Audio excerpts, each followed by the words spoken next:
Ladies and gentlemen on YouTube, what is going on for It's the Natural Born Thriller and welcome everyone to this watch along for WWE NXT from December 6th, 2022.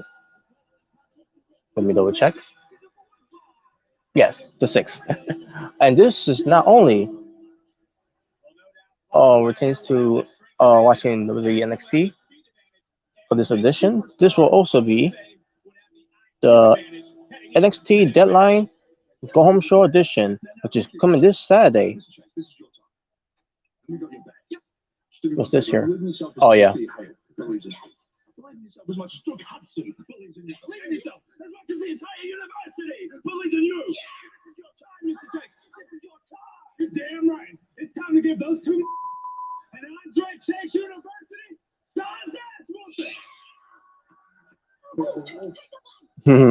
Wow. During Axion's entrance, the Universal, the chase thing, whatever, it just shows you that I don't care about that at all.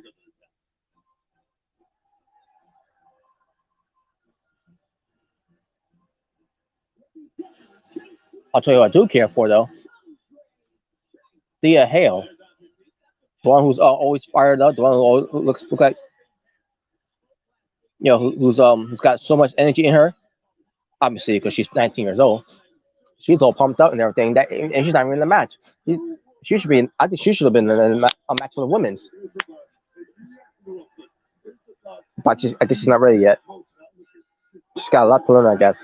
But anyways, we'll start with the men here for this triple threat match to advance into the men's Iron Survivor challenge. It is Von Wagner versus Axiom versus Chase U. Well, it's Andre Chase, I should say. Chase U is this story gimmick that they're doing. Um, you know, again, so it just shows you how much I care about that. But hey, anyway, folks, but this is again your watch along for WWE NXT on December 6th, 2022, and your Go Home Show edition for NXT Deadline this Saturday coming up.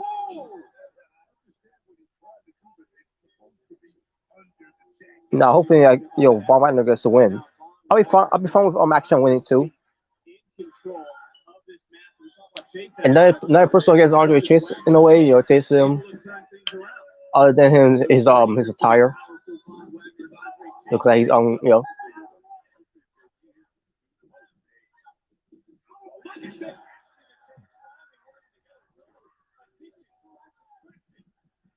Okay, so Axiom and Andre Chase is working on Von Wagner here.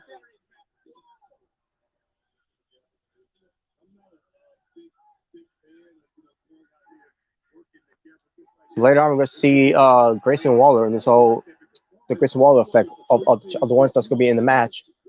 Oh, yeah, I forgot about this. A real Christmas story with Pretty Gailey. I'm pretty sure it's going to be a Gailey story about the Christmas story.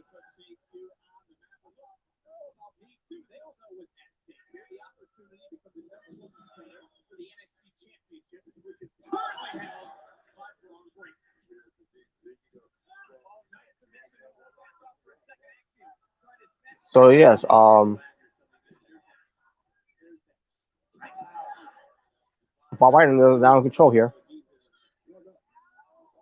So I'm assuming, whoever wins this match, so again, hoping it's Bob Wagner. Whoever wins this match is going to join along with, with the rest of the participants that could be in the match as well for the Grayson Waller effect, which I'm dreading. So once we get to that segment.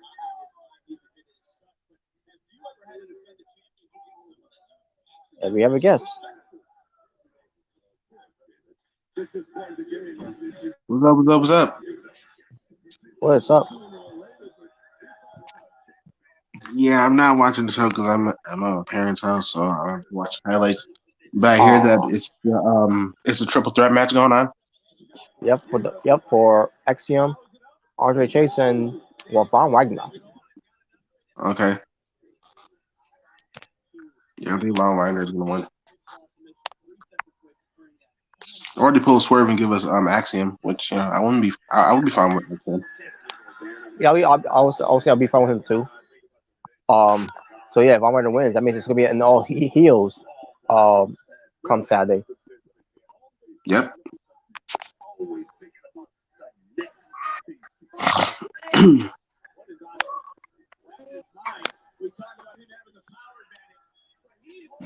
Oh my God, wiping out Andre Chase. Oh wait, oh he said it. Picture in picture. It's the Subway Series menu. 12 irresistible subs. The most epic sandwich roster ever created. We'll be right back to picture in picture. It's Subway's biggest refresh yet. Bob Reiner is in control while they're in picture before before they went to commercial. Um, taking out Andre Chase by tossing Axiom onto him on the outside. Nope. Didn't leave her last name. No, the phone tells you who called. She didn't mention a good time to call her back. How am I supposed to know when to call her back? No, she just shouldn't have left a voicemail. 9 out of 10 times a text will do. Progressive can't save you from becoming your parents, but we can save you. As this match continues on, Bob Reiner is rolling both guys back in the ring. He's kicking ass.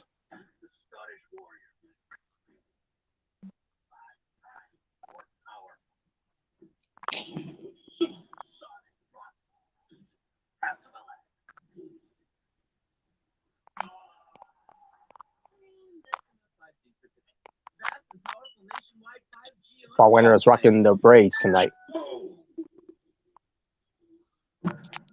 It's more than breakfast. It's an adventure. Collect all 3 glow-in-the-dark tattoos for your whole clan. And again, Bob Reiner is still in complete control here.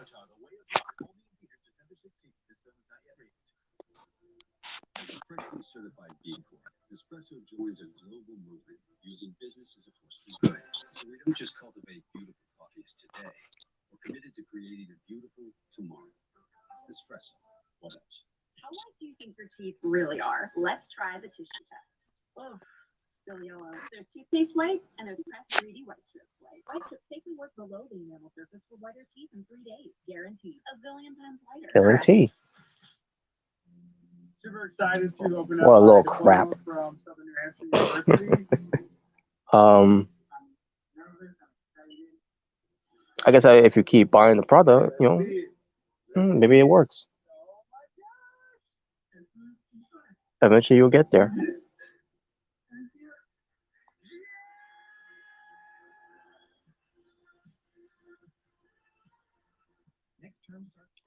Von Wagner with a Cobra clutch onto Andre Chase.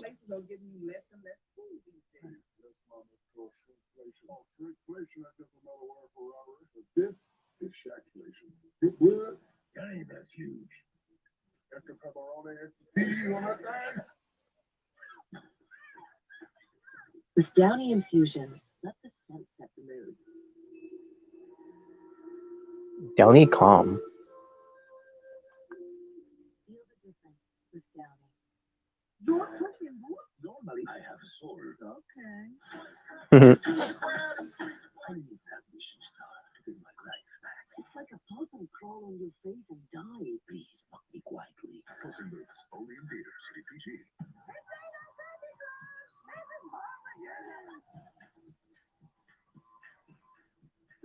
Nah, I did watch Barmageddon last night. I mean, not the whole thing, just most of it, because I was going back and forth in a way. But I thought that was going to be an episode where Sasha Banks shows up, and it turned out it wasn't. So I'm like, wow, I was wasting my time. But nevertheless, we are back. And by the way, it tends to Barmageddon. I think it's every Monday at the Raw. Which, by the way, folks, tune in after the show. Not only you'll get predictions, but we're also going to talk about what happened on Raw last night. Nice. All right, so we're back here, and Bob Wagner was in control until now, because again, it's a true threat match. A lot's going on here. Who's that? Unless a fan's coming from the bathroom or whatever. or from the stands. Yeah, that was all right.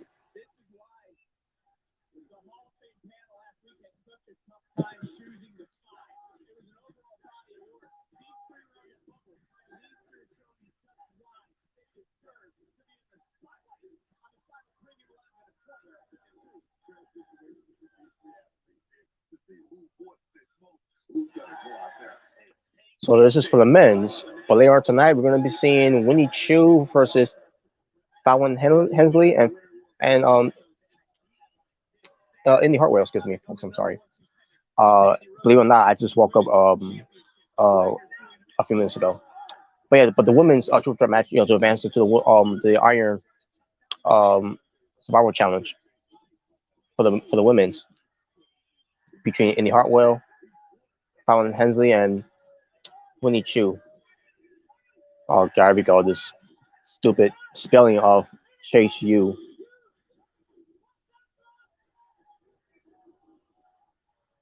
It should spell you suck.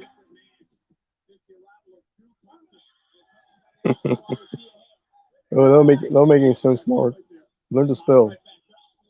Anyways, oh my God, Axiom taking now Von Wagner from the outside with that's Tope Suicida, but it's Gary to Andre Chase in the ring as he sprints for himself back into the ring with but Andre Chase gets him with a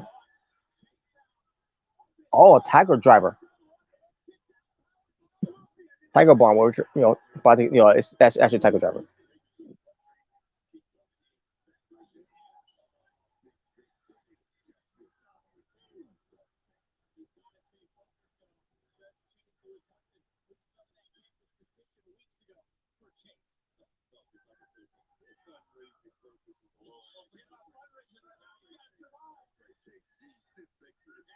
That was a good move from Andre Chase.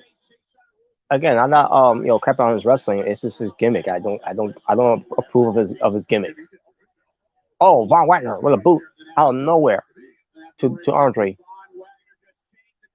Oh, wait a minute. Come on, Robert. You don't like Matt Striker's son? Well, I don't see Matt Striker around. Matt. Basically, mentoring him. Well, I mean, he used to be a teacher, so. And then he get fired, by the way. Calling in sick of to wrestle, which he was never good in wrestling anyways. But I digress. But hey, he's got in the business. But nevertheless, wait a minute, it's over. No, it's not. I thought Wolverine had it.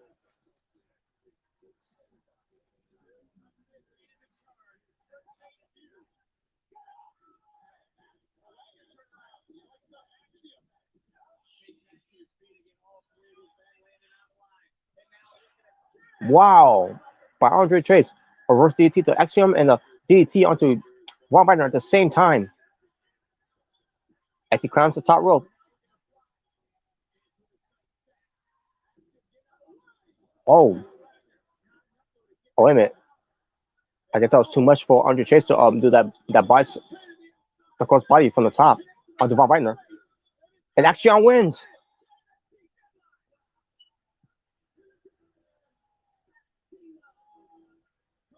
I don't have an Andre Chase there after doing that to Von Wagner.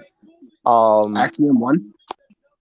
Yeah, he advances. Now he's on babyface in that match, and Von Wagner took the loss. Okay, Axiom is in the Iron Challenge. Not bad. That's right. He joins along with Joe Gacy, Grayson Waller, JD McDonough, Carmelo Hayes. Okay, not bad. Now get to add Axiom into the mix. Not bad. So there we go. Carmelo Hayes, JD McDonough, Axiom, Grayson Waller, and Joe Gacy in the men's Iron Survivor Challenge. All right. That's a really good match right there. No, it should have been Hank Walker. Oh, now they gonna talk some about the women's. Okay, Corey J. A few packs of Core J. My track record has proven that I'm willing to do whatever it takes to become the number one woman in NXT. I ended friendships, targeted the meek, preyed on the weak, cheated when the opportunity presented itself. So just imagine what I'm willing to do to win this Saturday at Deadline and have my name go down in history as the very first female Iron Survivor. There are no depths that I will not sink to. And if you thought I embarrassed Wendy too, just wait until I embarrass the other four women in this match and walk out of Deadline as the Why are you mentioning Wei Chu? Now you're thinking. Now I'm thinking that she's gonna win tonight. generation of Jade. All right, let's go on here. It's Dynamite. So so I saw a video today. Um, like there's this woman who like I think did a TikTok and like asked like why in the hell did they have The Rock's daughter not come straight to the main roster? I was like, well, Because she's not ready yet. that's exactly what I said. She's not ready. I And mean, plus she had surgery. About 3 times on her knee.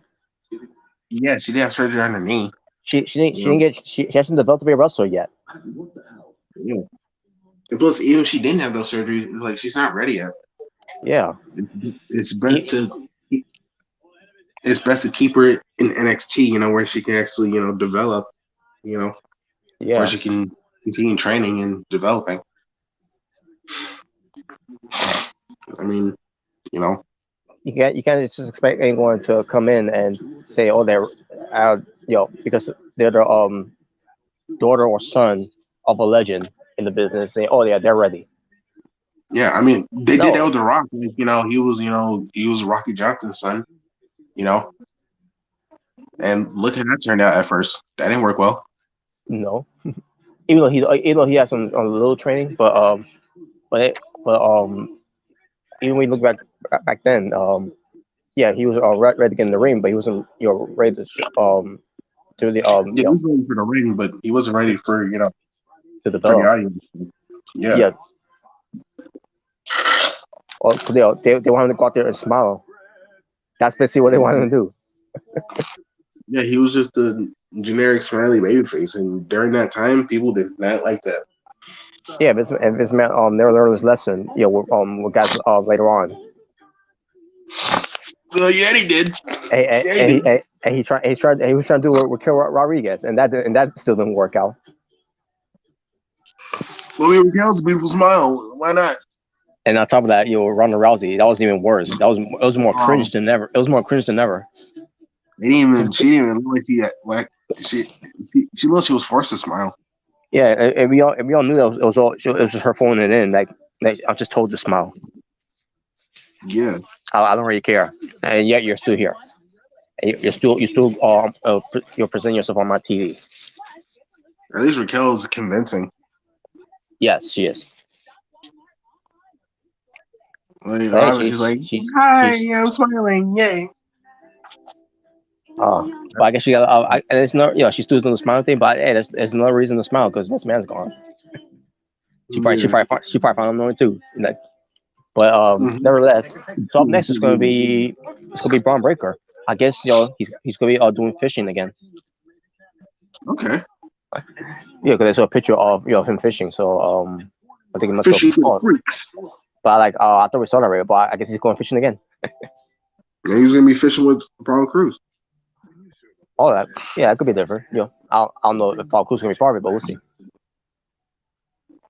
He's gonna be fishing for the freaks. Hey, well, hopefully Corey J ain't jealous. No. Or worse, she get upset with it and then whack someone with her candlestick. Oh no. But I'm pretty sure he can take it, he's a generic freak. Yeah, he's a generic freak. Yeah, so he can. But yeah, the point is, yeah, she's not ready. That's the point. Yeah, she's not. That's like if they would have had Braun Breaker come to the main roster. Yeah, I don't think that would be a good idea. Mm-hmm.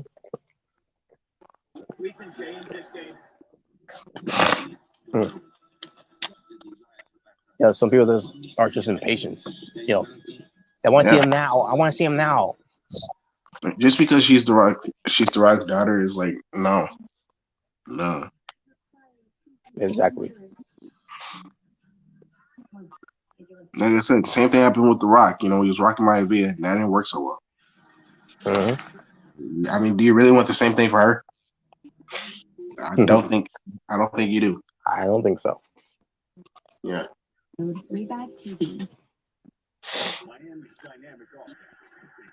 look at Nia Jax, for example. She was clearly not ready, to go to the main roster because she didn't develop on NXT because they want to call her up, because not just because her size and all, but she's The Rock's cousin. Yeah. I mean, back then I didn't know about it until like years later, but yeah. Hey, you were right about this. Apollo Crews and Apollo Crews and Braun Breaker fishing together. Well, Braun Breaker's getting ready to go fishing, and he decided to invite himself, Apollo Crews. Okay. I'm trying to get to know each other, so yeah, no, I want to get to know you before I beat you for the title match.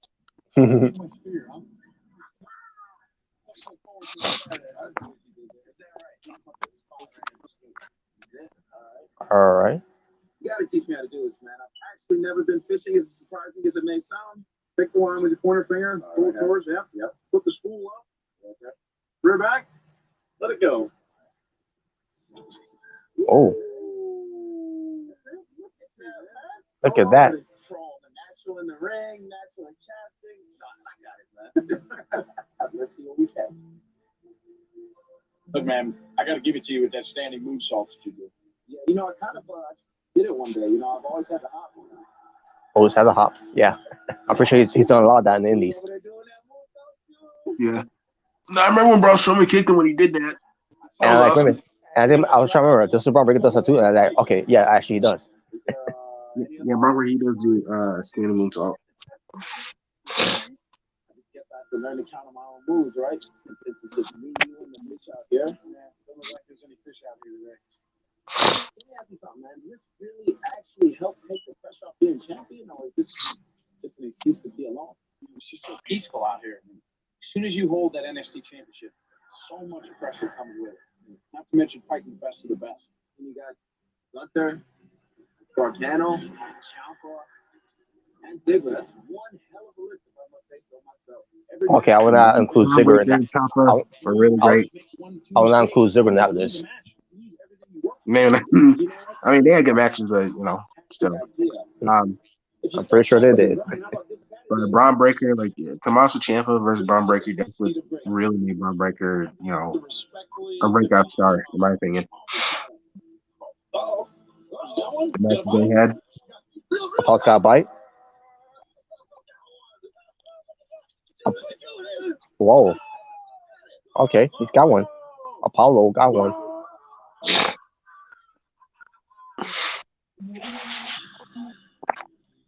Hey, there you go. Hey, congrats on this match. I appreciate it. All seriousness, Deadline should be a banger. Man, I'm absolutely looking forward to it. Yeah, I got an uncle that says this. Looking at me like what? Want me to give you I got an uncle that says this. I've been to fishing trips before. It's a fun experience. Yeah, he fit he's one of my uncles that live in New York, and he has his own boat. Wow. He has like a lot.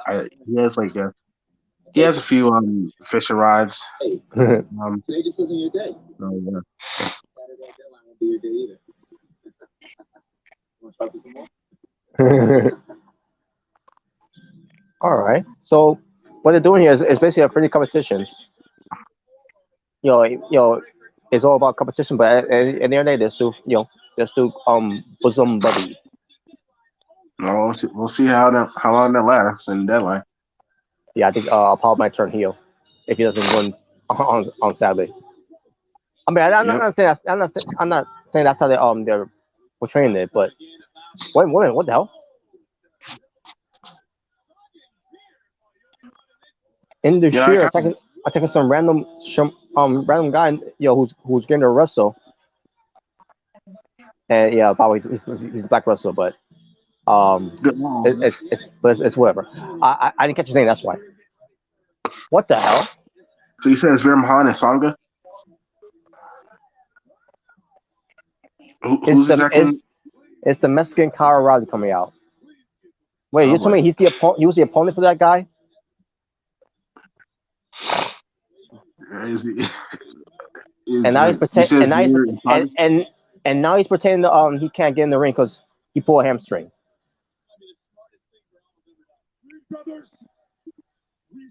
Why is WWE trying this guy?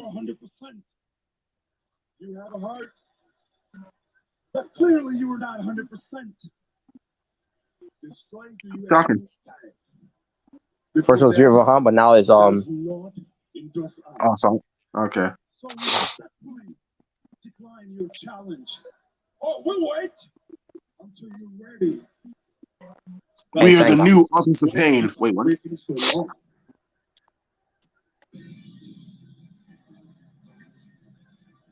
Sangha and Veer Mahan. Sangha, I meant They're to say. wrestling. Wait a They're minute. wrestling.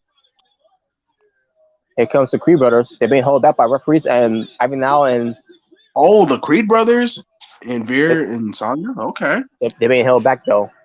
I don't know when they're gonna do this match, but oh, here we go. Andre Chase in the back with Duke Hudson.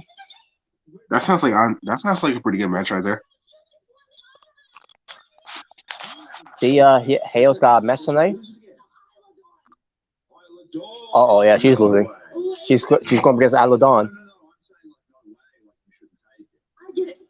Oh, oh, she's going after the witch girl from freaking NXT, UK. Professor, I think you should reconsider. Look, dude, I think she can compete tonight.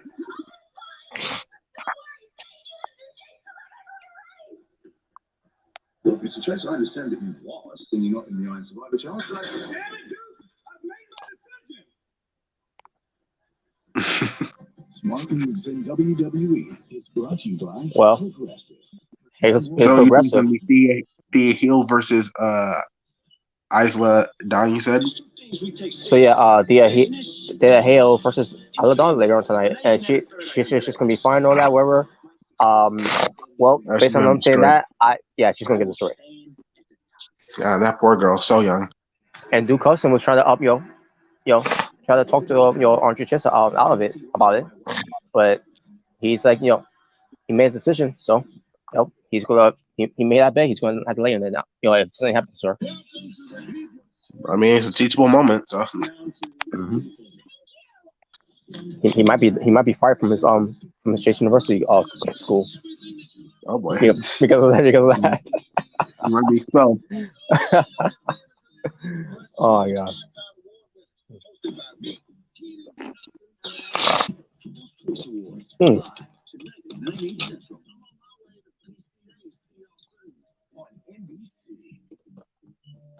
There was a family that played together and laughed together.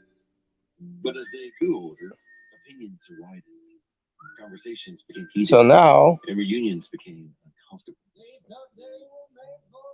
Eventually, gatherings stopped because each had to be right. We don't want that. We don't want that. We don't want that. With the new law, our family found a health plan for less than $57. that was knowing that we are covered. a commercial I wasn't expecting, but plan for $0 a month. I know I can get the care. sorry about Jesus, but it was something they did with weird things of family, I guess, I don't know. One that song, there was about to get ready to throw down. Well, it's being held back by the father, I guess. I'm assuming that's. I'm like, okay, whatever. Rare R Tokyo, NXT for clowns. Well, we haven't seen much of scripts after that, so. But again, and then the blue on NXT so far is for clowns. You got Andre Stewart in that you know, that college school uniform, you know, as he's wrestling. I think it's great. You got It's a teachable moment. a Mexican, you know, Kyle O'Reilly Kyle O'Reilly, you know, with the Melissa Jericho. in my eyes, who I think who ain't gonna get over. I don't get why they're doing what they're doing with that guy. This holiday season, whatever you're famous Um, you got a low budget Miz that I can't stand. Oh, come on. Come on. Don't talk about Miss Walla like that. Come on. And then and the actually on the cake, we're gonna get pretty gaily of their pretty Oh, I real forgot gaily about that. story Christmas time they're gonna be doing later on tonight. I'm scared. I'm scared for that, by the way. I forgot about that. Wow. What's Omega Red? Well, lucky for you, Omega Red. Yeah, y'all won't have to sit through it, unlike me. If I ain't see anything weird about that Christmas story they're gonna be doing, I'm leaving. I'm leaving the room and I'm going to get me something to eat or drink. What? I got something to drink, but what? But you know, basically I'm coming with some excuse. Bathroom break. Which, by the way, this review is sponsored by. I mean, not review. Well, we're going to do a review later on for Raw, but this watch along sponsored by 7 Up your ass. I'm just kidding. Whoa. As a matter of fact, there was a commercial a while back. Something about 7, you know, someone saying 7 up yours. Oh my god. That's supposed to be something to catch on, but it never did, unfortunately. What's more, unfortunately? Ric Flair on Peacock, you know, presented by WWE.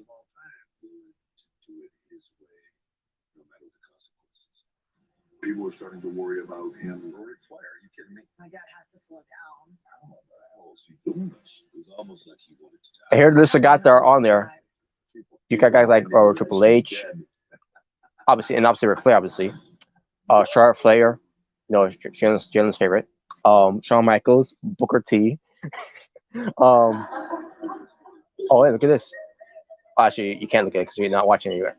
But it's Saruka and Amir Miller. I think that's the name. They're doing TikTok, and all of a sudden, something's going on behind them.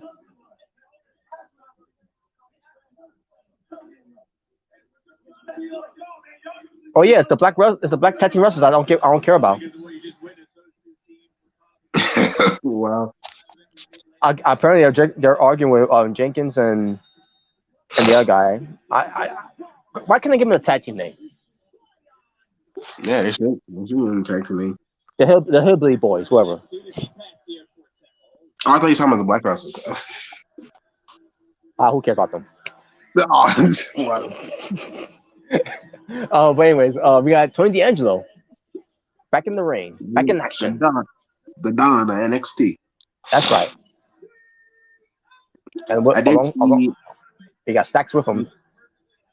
Yeah, I did see what happened with Tony D'Angelo and Dijak last week.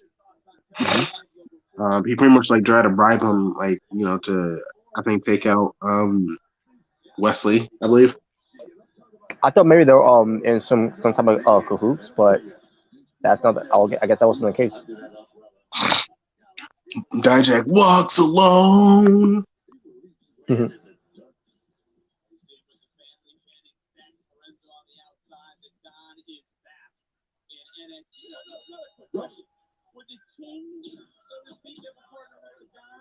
So the Don in the ring with forgot this guy's name.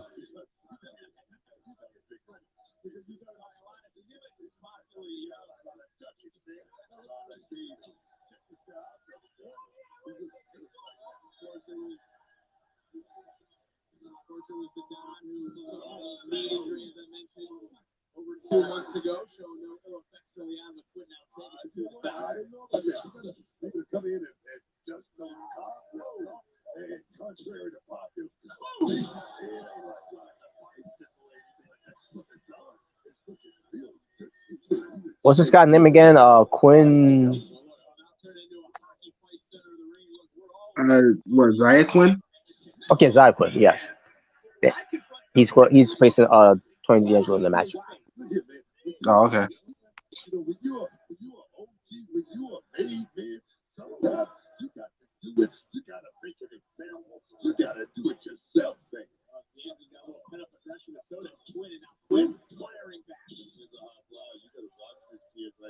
All right, Zion Quinn now back in control for a bit until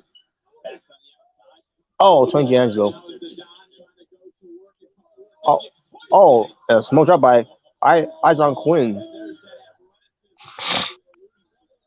So I was watching some Team 3D versus the Hardys, right? In Oh, 2014. Um, and obviously, it was the one match where like Team 3D was wearing their classic gear, camouflage from WWE.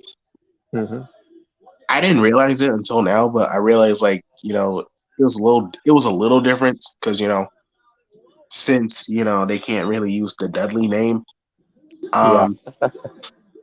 Um, like because like I remember like Devon like he had his like team uh Dudley Boys jersey from like 2004, but like there's like a yellow like slash like where Dudley's supposed to be at.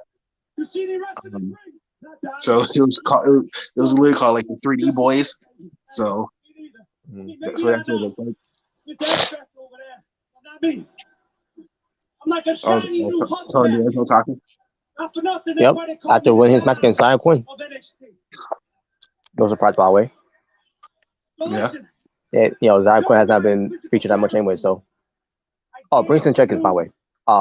Thank you, Red. And yes, I do agree. Charlotte Flair is the best on the planet.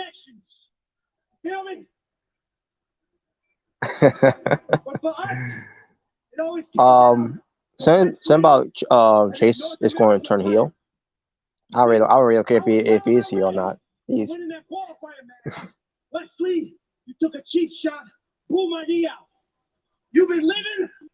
even if he was a heel, I still didn't care for him. Oh come on, Robert. Well, you need to teach me a moment.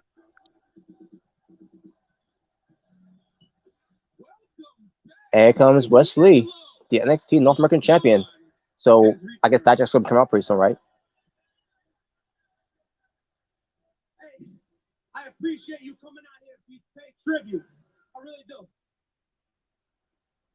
Not quite.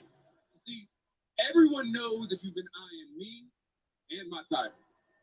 I just wanted to come out here face to face to let you know that I'm gonna have my eye on you just as much. Not to mention someone else that I plan on taking care of. Let me smarten you up right now. You better have your eyes on this guy right here, because there's nobody bigger than the Don, please have your man switch to decaf and chill out, all right? Look, after I beat Carmelo, Awesome Terrell. Hey, how you doing? I see it, I have unfinished business with this man. So if you want me in my title, you're gonna have to wait until I'm finished with Dijak. Oh, Mr. High and Mighty. I'm pretty insulted that you think I would wait in any line. I don't care about any business you have with Dijak. Yeah, Dijak, he plays by a different set of rules. Good for him. I don't care. So yours and Dijak's business is going to have to wait for some other time. D'Angelo. Oh, wait a minute. It's Dijak. D'Angelo. Yeah, I'm not after my rules. I tell it like it is. You're a scumbag from the streets, but as long as you stay out of my way, I won't have to come and clean up those streets. And Wesley? Donovan or Dominic is out for retribution in the next. Job. I thought you'd crawl into a hole and never come out. My advice to you, keep my name out of your mouth, because I have a very special way of dealing with repeat offenders. Neither one of you can or will do anything to stop me from decimating NXT. Wes, you listen to that guy right there? Welcome to the Dijak Penitentiary. What? There's nowhere to run. What the hell?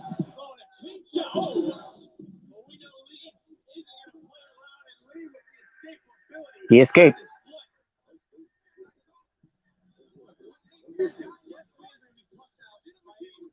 All right, so I know what's going to happen with this whole situation. Maybe Wesley should go into the crowd, in case guy try to attack him from the our way. Okay, never mind. But happy holidays, Austin.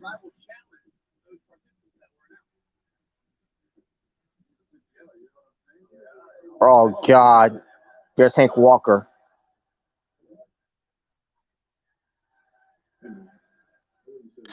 Oh yeah, I think he is gonna be on tonight because I think he challenged William Regal's son. Yeah, Or Charlie vice Dempsey. versa. Charlie Dempsey. Ace, Well, you already know he's gonna be destroyed. So good. Destroy him and send back to NXT level up. yeah. No, I mean he's like William Regal's son said, like, I want to face you in war games. Not even say that. Just say the word, boss. We can make it happen. You want to step in the ring with me? I'll show you that you don't belong. Yeah, because Yeah, you that's don't what he said. belong. Yeah, because you don't Yeah. belong. Oh, so okay, they pretty much show what from WWE exclusive because Yeah. that's pretty much what he did. Yeah. Oh my God. Like the more I look at his, William Regal's son, he looks like a mix of like Kenny Omega and Pete Dunne to me. Yeah. But Like here if we they did the go. fusion dance, Hank Walker coming out. he's gonna get destroyed. Um, the fact he got his own theme music too now. Theme song. yeah. Hank Walker's out. Yep, he is. Oh my God. I know. I can't. And the way he's. I mean, Andre Chase is one thing, but at least he can go in the ring. Hank Walker, he's bet me That's nothing. now he has nothing in the ring, obviously, but that outfit, like it's like he's coming off from on the deployment line. Wow. He looks like a Dallas Star Baron Corbin, a broke Corbin. With hair. More like a dollar store Seth Rogen. Yeah, I did the picture for Hank. These NXT fickle, dumbasses. It's an adventure. Collect all free glow-in-the-dark tattoos for your whole clan in specially marked Kellogg's cereal boxes. And these fickle dipshits in the crowd. Always blowing Cameron Grimes, Braun Breaker, Apollo Crews, Wesley. But they were ready to cheer for someone like a Hank Walker who's complete fucking trash, who to me doesn't belong. Like Charlie Dempsey said, these fucking fickle dipshits. Well, you should be nice to those dipshits. Fuck them. And always chanting oh Zoe's so angry. That's dumbass sing along. That's so fucking corny. They expect me to be nice for those fickle dipshits of NXT. Come on, Robert. they relate to him. That's why. Hey, my name is Chandler. Yeah, well, I don't see them again there and lace some of his fucking boots, which I thought he's wearing any fucking boots. It's just For me, no milkshake is plain old shoes. But let me see. He has a match. Nope, I'm done watching until he's on my TV.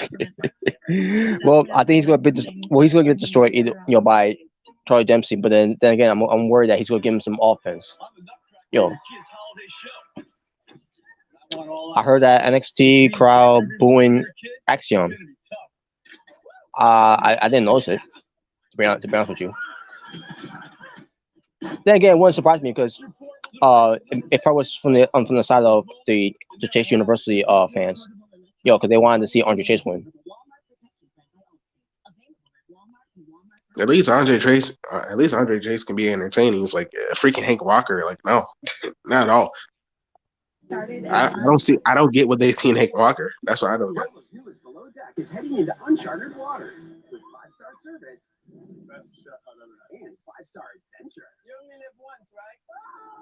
Don't miss an all-new Below Deck Adventure tonight at 9 on Bravo and streaming on Peacock. What it means to be a star. The words you speak ought to define who Are they are they serious about this? that light comes so quick, but then it's gone. The language you write is more important than the canvas it's written on. Mean what you say because there's weight in your words. I grew up in a place where everyone judged you on what they saw and not what they heard. NXT is now my new home. Same culture, just a different address. But a convenient one at that. There's only a chosen few that get and a one to pass. But how much longer can that truly last? I must follow those who broke through. But too much of the same things make the old things feel new. So in this journey, I must target the chosen ones. All the rest who are born in the dark, not the light. This is my life. Sincerely, Scripps. So I guess they're repackaging scripts. I mean, if they get rid of that stupid mask and give him a better outfit, I couldn't tell, to be honest with you. I mean, I saw him wearing a mask, but he was basically like in a dark room, but it was didn't where you couldn't really tell. But he was watching back up that hideous outfit, his hideous debut. yeah, that. Because like I said, I didn't mind Reggie being Scripps. I don't mind that. It's just that outfit. It's like, what was that? Because I like Reggie because he's like really athletic. So I was like, okay, I wouldn't mind if he was Scripps, but it's just that outfit looks like he looks goofy. Yeah. Hopefully they give him a better outfit. So apparently, Oregon Red said Axiom when he also came out. Cause I must have missed that entrance too, by the way. Or didn't notice it at first because Axiom also got booed too. Wow, bro. Wow. And like his character just got there. What about maybe three months ago? Yeah, I think so. Yeah. Like, Yeah, wow. he just getting his footing. He hasn't even really done much. No. But anyway, I really don't get fans in NXT anymore. I don't get it. And yeah, y'all want me to be nice to these fickle, NXT dipshits. But anyways, yes, Charlie Dempsey in the ring with Hank Walker. Oh my god. Yep, now apparently Axiom sucks and Hank Walker is the best.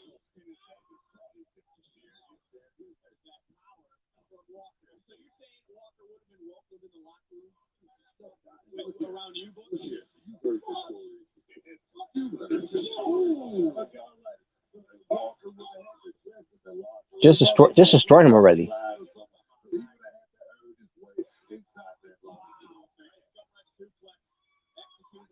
Goes into the cover, doesn't hook the leg against a 2-pound. Look, we talk about grinding. There's no doubt that it's Dempsey who grinds down his opponent to the kid right now. Another submission. Later on tonight, Isla Dawn versus Thea Hale. Why did I say it like that?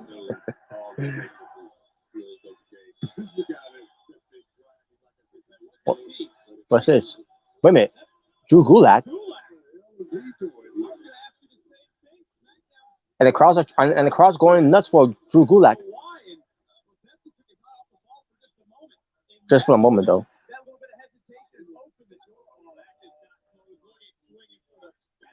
Beautiful, beautiful. Remind me of a Dick Diddley or Dave Taylor. Just the way it is. Look at the bend. Look at the hyperextension now. Talk about joint manipulation. This is what Dempsey prides himself on. Grinding down. Beating down. I guess Drew Gulak's watching on Charlie Dempsey.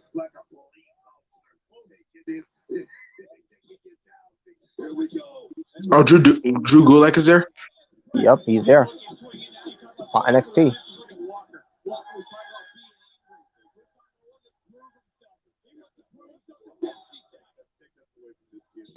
He's here to teach him about PowerPoints. He's scouting to see how Charles Dempsey does in the ring.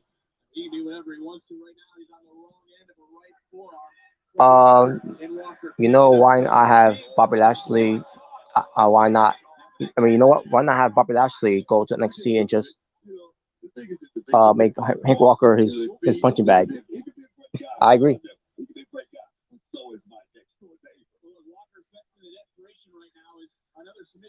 Yeah, there you go, Booker T. That's a good example. He's a really good guy. And just like my next door neighbor. Basically, what he's saying is that Hank Walker doesn't belong. No, he doesn't. Yes, stretch him. Lock it in. Lock it in. Yes.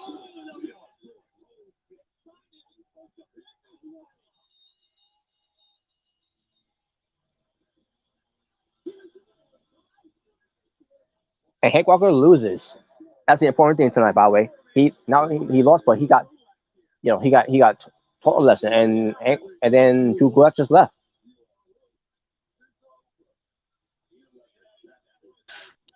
All right. All right, who's next? We saw Corey J. So now it's Zoe Stark. Timing is everything in this business. And there's no better time for this Iron Survivor Challenge because this is my type of match. Last week I was unanimously voted in by the Hall of Fame. I'll tell you, the Iron Survivor Challenge is made for Zoe Stark. I would love them. They're ultimately ready for prime time. Whether I start it or come in at the end of it, it doesn't make a difference. Because the four other women, they can't touch me. On Saturday, I walk into Deadline with no extra baggage, no dead weight. I don't have to worry about being a mentor for a big system. This Saturday is all about me. 25 minutes separates me from history. History will indeed be made this Saturday, but our NXT Oh God, pretty gaily. One was dressing like Santa Claus. One was dressing like he's a special elf. And that's up next, by the way.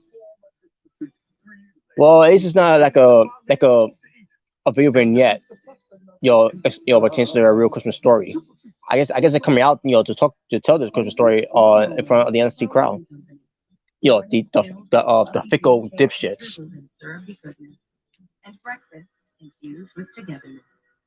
Pearl Milling Company. Same great taste. This is an important message for everyone on Medicare. Attention, everyone on Medicare. Today we are talking about Medicare Part C. If you don't have a 2023 Medicare Advantage Part C plan, call now because there may be plans with extra benefits simply not covered under Medicare Parts A and B. Everyone So, Omega Ray, are you watching the show too? call now. If you don't have a Medicare Part C plan, you could be I know. You probably can't, join the stream because I don't know what your status is right now over there in Texas. But you gotta let me know if you're watching the show Omega or not. Red's stalking Stone Cold. He's stalking Stone Cold. Mm-hmm. Or maybe it's a Dustin Rose home. No obligation 2023 Medicare benefits review. Just call 800-785-3465. 800-785-3465. He's a natural. This is an important message for everyone on Medicare. Attention, everyone. 7 would have been awesome. About Medicare Part C. If you don't have a 2023 Oh yeah, definitely. Medicare Advantage Part C plan, call now. I'm telling you, NXT needs to get those tag belts off of them. Literally not doing anything with them. Exactly, they're not. Now I don't know if this is a step for them to face someone on Saturday, which is why they're doing the segment. That's up next. But whoever it's gonna be, yeah, get those bills off of them because they're not really doing much with them. December 7th. Call now to speak with a licensed insurance agent. You don't get a Medicare Part C plan with extra benefits automatically. So call now before the deadline for your free, no obligation 2023 Medicare benefits review. Just call 800-785-3465. 800-785-3465. Hey, you gotta see this. What the hell?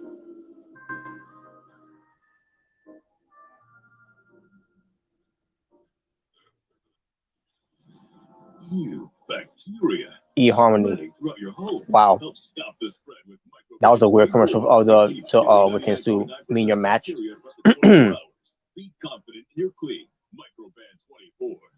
Lose what the contract is.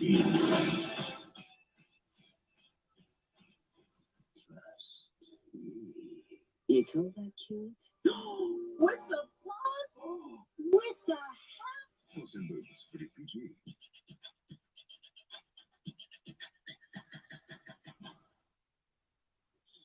hell? Oh God. Speaking of something that irritates me on TV, is here come there's Grayson Waller.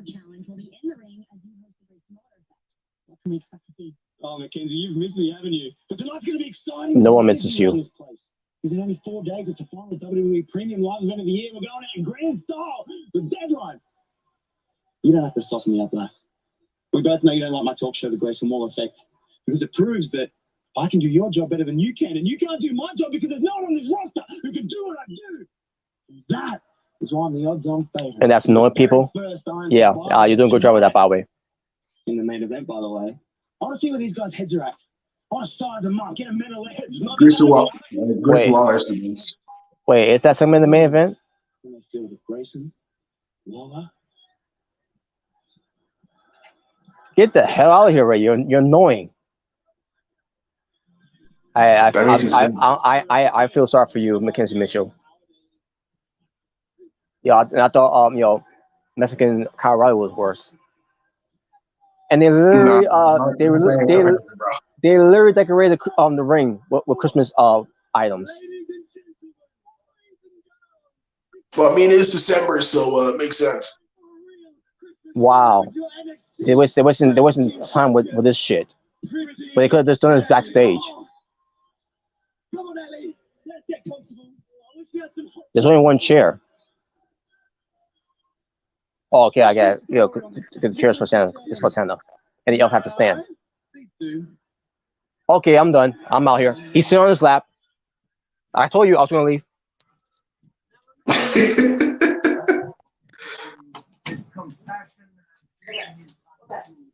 I was going to get some Pepsi or whatever. I told you I was going to leave.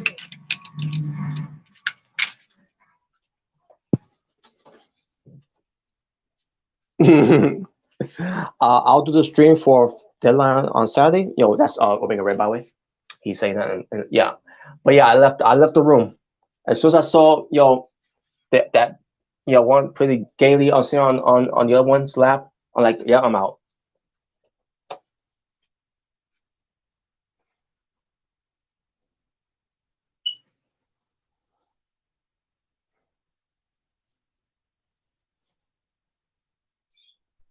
What's wrong with that, Robert? Really? Nothing wrong.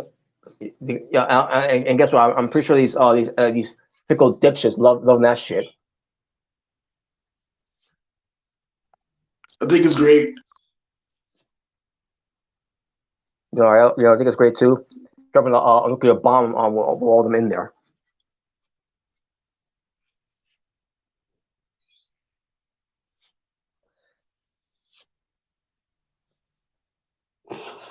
Yeah, that's right. I'm going to lose your underground booking here. I'm killing them all off.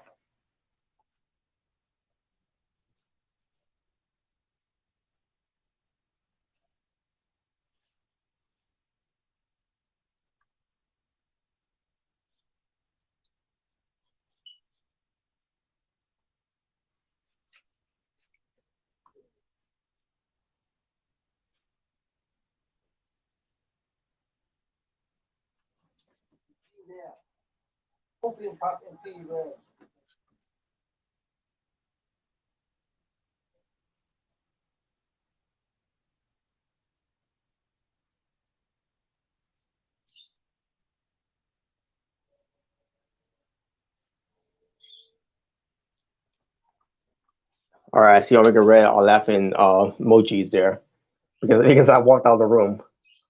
I did not want to. I did not want to watch that.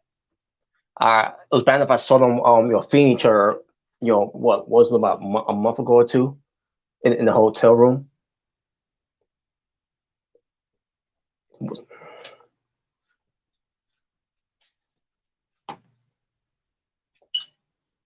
It would make sense if you had they brought someone from the crowd, maybe a child to sit on the lap.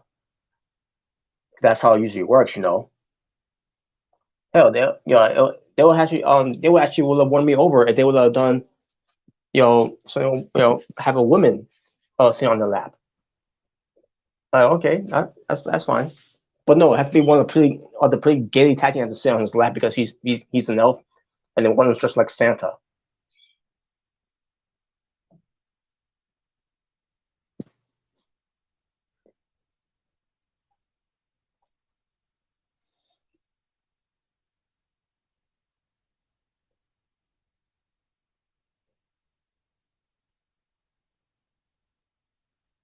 Wait, what? No way. Omega Red. Now I gotta see it. I got crack in the room now. Oh, wait. I just, I gotta check it out myself. oh boy.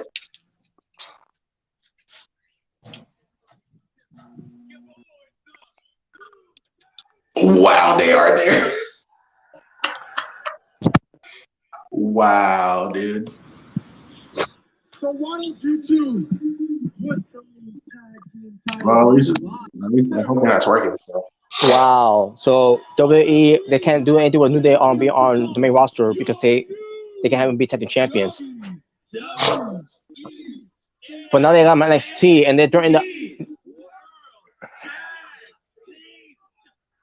no thank you. No thank you to this match. This is even worse.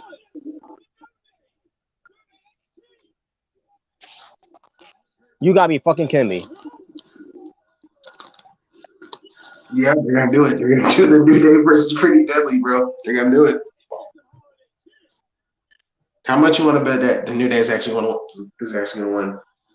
I'm worried they are gonna win.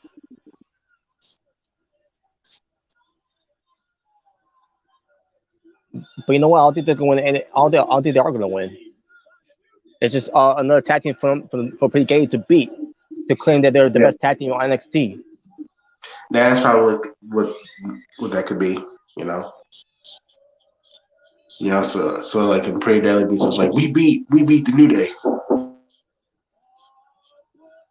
I kind of wish the the Creepers would be the ones going to the tag titles. Instead, they interfere with Indus instead. Oh my god!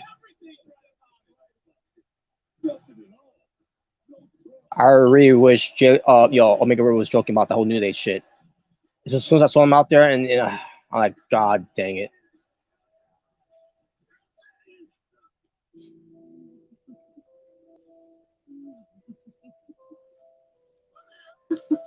Oh, my baby. Watching edit.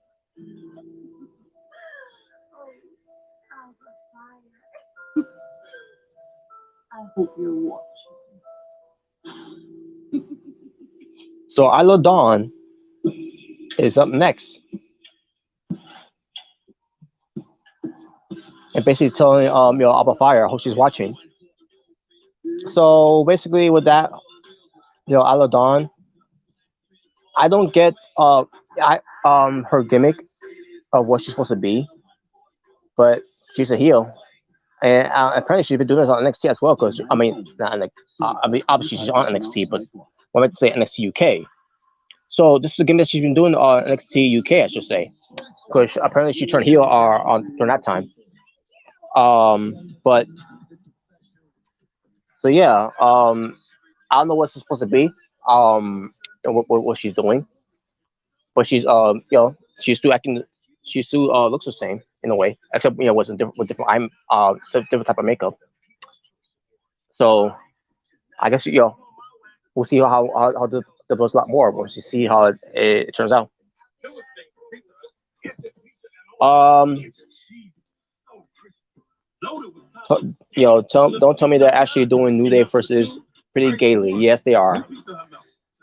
They got a match to happen. Yeah, they got you have a match happen on Saturday. So like I said before, if the whole thing what they did with Pretty Gaily with the whole Christmas story thing they did, which I didn't after seeing that, like I didn't care what the story was about, but it was good. It's going to lead to a tag team that's coming out to confront them to face them on Saturday. I didn't ask for New Day to be the to be the tag teams to face them. That's even worse. No one asked for that. They're on the main roster. Just because you got nothing for them to do because they can't face the Usos again. You know because the whole thing of we're not allowed you to be our days of number of days of being champions. You know, and now here they are, and they're doing the whole WWE NX. Or how they did it again? Actually, I don't even want to. I don't even care, and I don't want to see that. Point blank, I do not want to see that. WWE NXT tag team. That's so stupid, man. This whole New Day shit needs to die. Type 2 diabetes? Discover the power of 3 in the Ozempic Trizone. In my Ozempic Trizone, I lowered my A1C, CV risk, and lost some weight. Ozempic provides powerful A1C reduction. In studies, the majority of people reached an A1C under 7 and maintained it. Ozempic lowers the risk of major cardiovascular events, heart attack or death. Oh God, no! This is literally the worst thing that could ever happen. That could ever happen on NXT. No, I want those belts off them, but not New Day. Exactly. We don't want another New Day reign of terror. Yeah. Jesus Christ. Serious side effects may include pancreatitis. Gallbladder problems may occur. Tell your provider about vision problems or changes. Taking Ozempic with the sulfonylurea or insulin may increase low blood sugar risk. Side effects like nausea, vomiting, and diarrhea may lead to dehydration, which may worsen kidney problems. Join the millions already taking Ozempic. Ask your healthcare provider about the Ozempic Trizone. You may pay as little as $25 for a 3-month. Ridiculous, man. It's ridiculous. And there's Mexican Kyle O'Reilly. Javi, hey, Javi. Kenzie, you scared the crap out of me. So that's how you pronounce his name? Javi. Sorry, not really. Hey, why were you looking over your shoulder? Were you looking for Indishare? Why would I be looking for Indishare? And I wasn't looking over my shoulder. Yeah, you clearly were looking over your shoulder. Mackenzie, that's incredibly insensitive, all right? I have an uncontrollable twitch. And besides, big body Javi ain't scared of nothing. You literally were just scared, like, you know what? Honestly, never mind. That's exactly what Sonya and Beer said when they took one long look at big body Javi. They said, never mind. They don't want none of this. That's not what it looks like at all. You know what? Literally at all. Your opinion doesn't count because you're anti-big body Javi. You know, I need someone a bit more unbiased, okay? Hey, Jiro. Tiki Man Jiro, can I borrow you real quick? What's up? Question for you. What do you think of Javier Bernal? Javier Bernal? Don't say the question, Mackenzie. Jiro, Javier Bernal. what do you think about big body Javi? Javier Bernal. Big body chicken? Like what exactly? Big body chicken? You put him up to that. Big body chicken? This guy. Thanks, Jiro. I appreciate you. Well, since we got that trash out of the way, besides Kenzie Mitchell, because Kenzie Mitchell's not trash.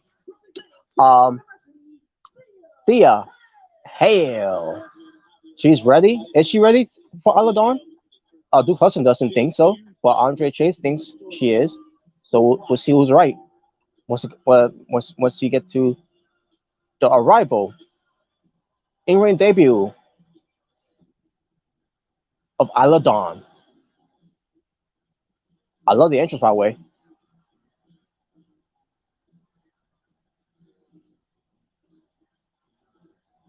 Yeah, she still feels the same way. Um, Except she's acting a little more insane. I think that's what it is. She's acting a little more insane. I mean, she was never insane, but the way they have her acting, she's acting very out of this world in a way.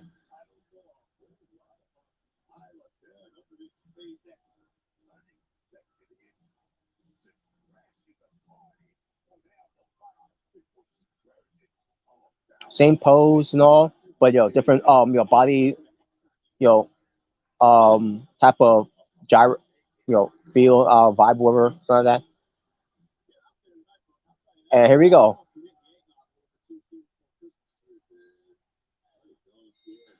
And it's almost like the same single singlet that she always been wearing, but with different type of design,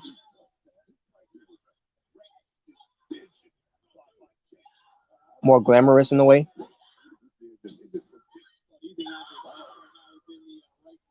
And she's still out of dawn. She still got that kickboxing fighting background that she was trained by Malachi Black. Oh, Meteora.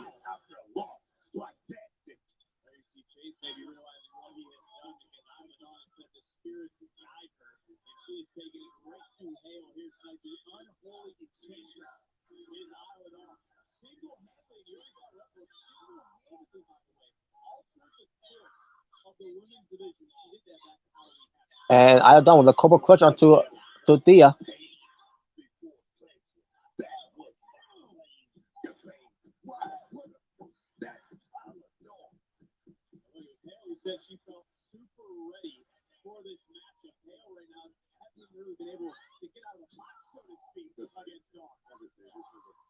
I don't just punching her with that Cobra Clutch on her.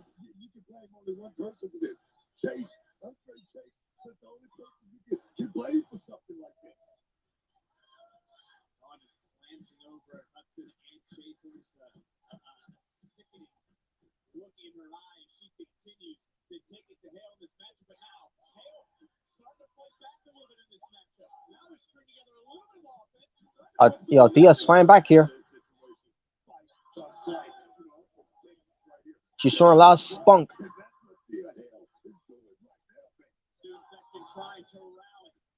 Up next is Josh Briggs and uh, Brooks Jenkins versus the two black wrestlers.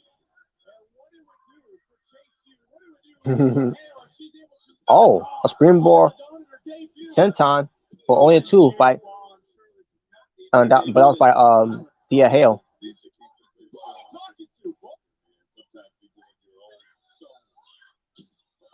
Oh, pulling the hair. She didn't connect that. She didn't connect that on the roundhouse kick, but she connected with that one.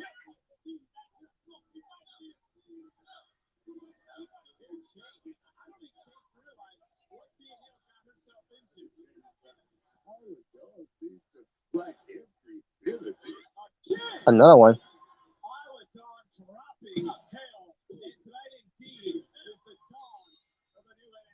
Well,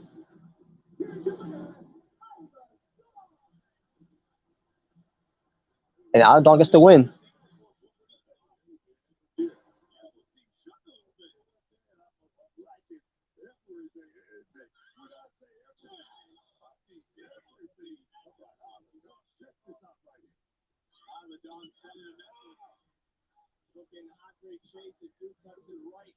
That finisher was already nothing. I've seen that finisher so many times in the past, from Big Show to Hurricane.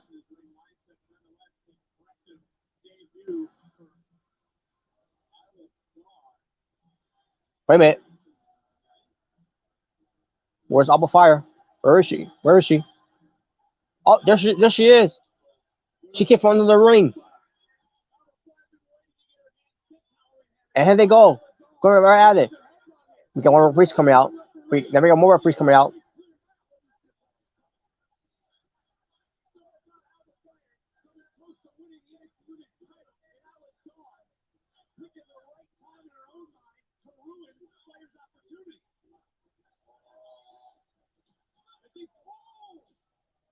Oh, wait a minute. The person missed.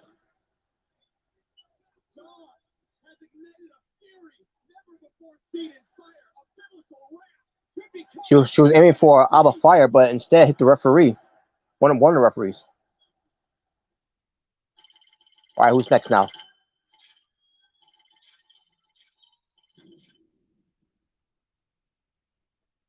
Kiana James. The first rule of business, Chief, if you can't stop the lamb at the table, then you're the lamb. And I see 4 lambs on set. You watch me to a lamb, they get 4. Do you smell that, Chief? There's nothing like the smell of strategy. This Iron Survivor Challenge is not about pride or ego. It's all about strategy. And that advantage belongs to you. Knowing when to strike and when to sit back and let the others make it. I will send each of them one by one to the penalty box. I will watch the clock tick down to my victory. Like a New Year's Eve party. That's a good strategy. Speaking of parties, did you get that catering order? Yes. What about drinks? That soda water banana? Got it. And that one thing that I told you about, it's really important. Yes, Miss Jane. It's right. Gene, I will turn dirt into diamonds and sand into gold. And I will turn winning the Iron Survivor Challenge into Women's Championship gold. Yes, Miss Jane. Thank you.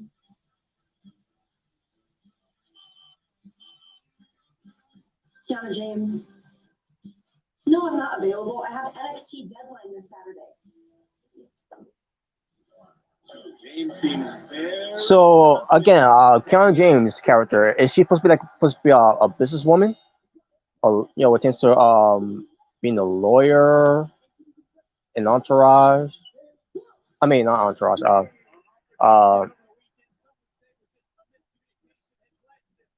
an entrepreneur, whoever. I don't know. I don't know what she's supposed to be, but she's a businesswoman. So I'll tell you one thing. I thought her thing that she was a teacher or something, but no, she's not that. She's not that either.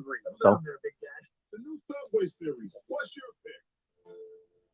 As a freshly certified B Corp, Nespresso joins a global movement using business an enterpriser maybe. I don't so know. we don't just cultivate beautiful coffees today. But it's whatever. Committed to creating a Um, beautiful tomorrow. I like it though.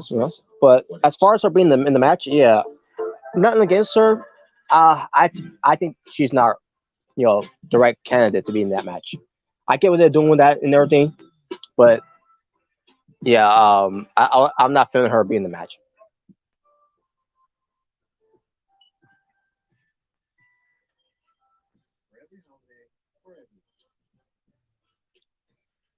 You know, I kind of wish Tiffany Stratton would come back already. That way she could have been in the match. And as far as the main event, I'm assuming the main event is gonna be the segment with the Grace of Wall effect, which God help us all. Jeez. But I'm assuming we're gonna get close to that match too, by the way, because we have to get to this tag team match now with Briggs and Jenkins. As they go up against the 2 black wrestlers, Malik and Eris. No, the phone tells you who called. She didn't mention a good time to call her back. How am I supposed to know when to call her? No, she just shouldn't have left a voicemail. 9 out of 10 times a text will do. Progressive can't save you from becoming your parents, but we can save you money when you bundle home and auto with us.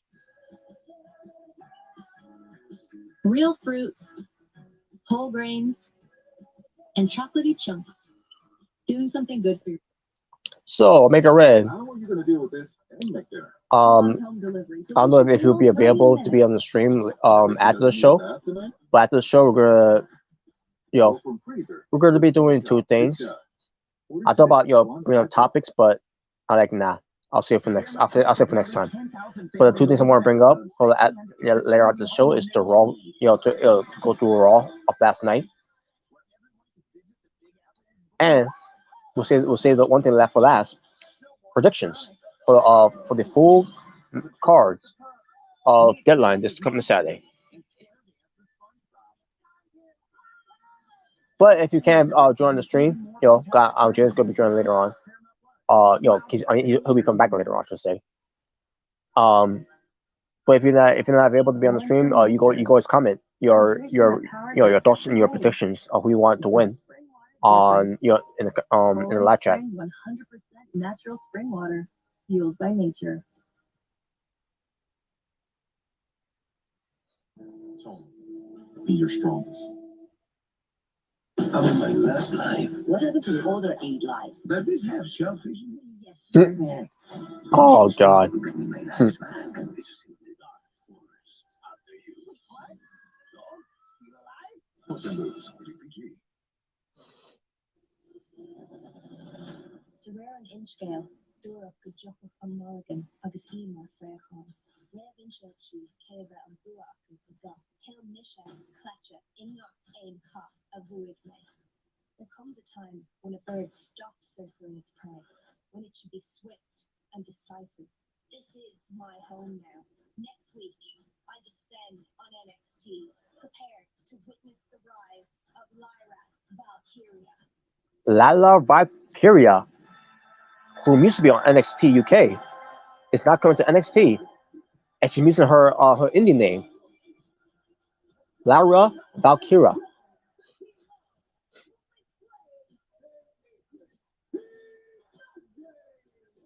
Idris. Oh, it's Idris. Okay. Still don't care. And I don't know. I don't understand why they were arguing backstage. That led to this match, by the way.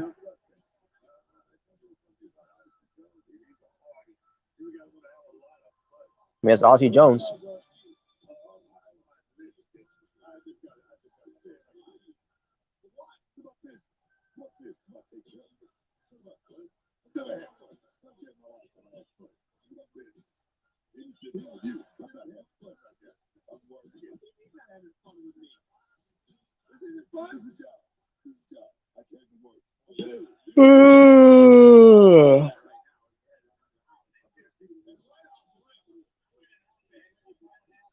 So there's a tag team match going on right now, and I'm feeling bored about this match because I don't care about one of the teams, obviously. In fact, I don't think I care for either teams, to be honest with you, that much.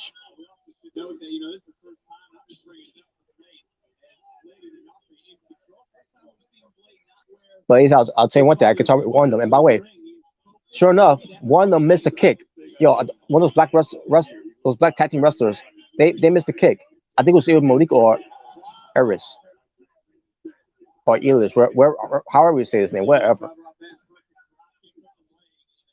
These guys are trash.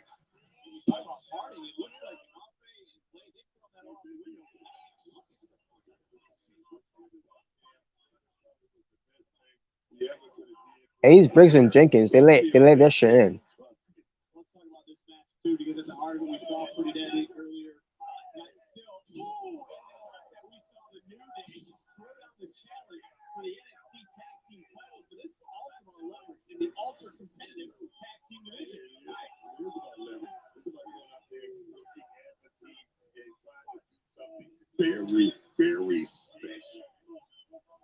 Tag was made. Jen's going to come Tag me. in. Briggs and Jen's going to work for NXT UK Tag Team Champion. Certainly at one goal in the past. I want to go back to that TikTok from Shaw Luca.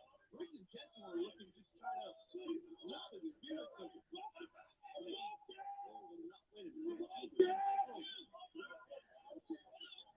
Distraction there.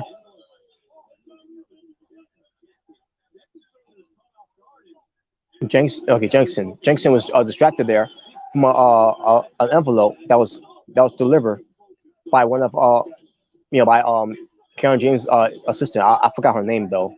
In fact, I don't think they even mentioned her name. To be honest with you, but she's fine too. Oh, thank God. Yeah, as much as I don't care about these about them, but last we need is send to go off be wrong here, and they win. Oh no.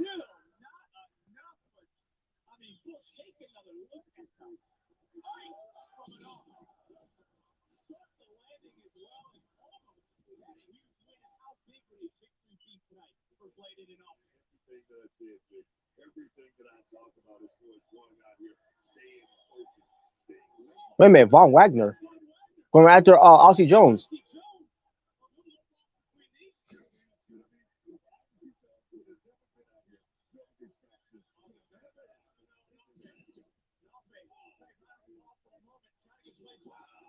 Spinning wheel kick. Oh my God! There you go. And it's over. Grayson Jenkins wins, and once again the black tag team wrestlers loses, as they should.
All right, who's next?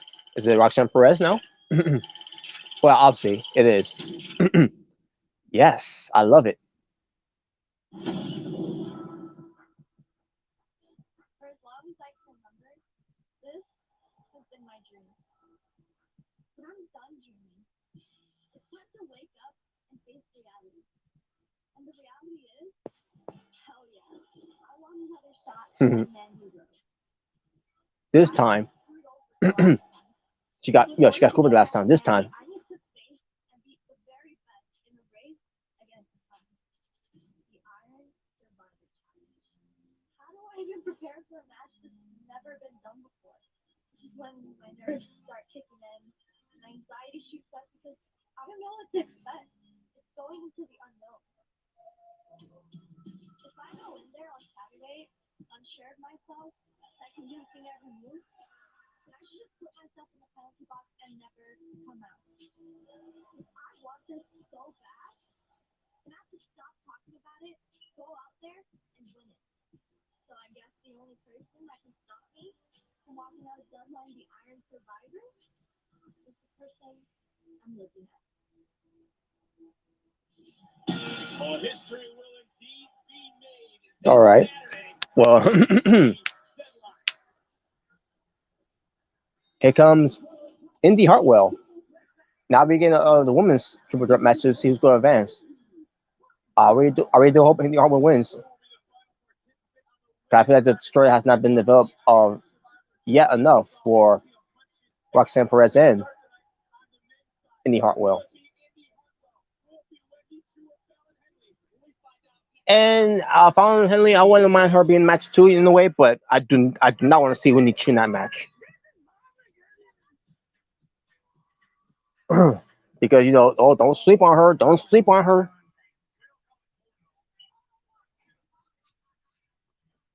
I'm rooting for uh, Roxanne Perez to win. Well, we'll get to it. We'll get to that too as well. Our predictions, but we still don't know who's going to be in the match between the three women that's going to be in it.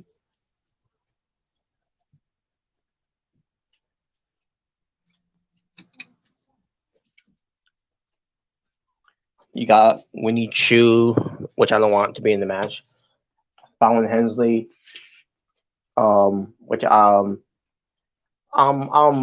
both ways. Don't want her, or don't and in a way I kind of want her. If Indy Hartwell can do it, but Indy Hartwell is definitely my pick to win to be in the match. All right, hang on, stay tuned, folks. I'll be right back.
All right.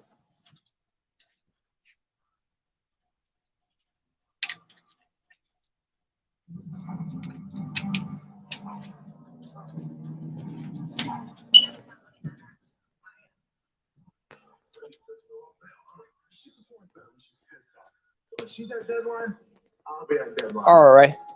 So I guess Fallon Hensley was pissed off about the letter that Jenkins had. That was from Keanu James.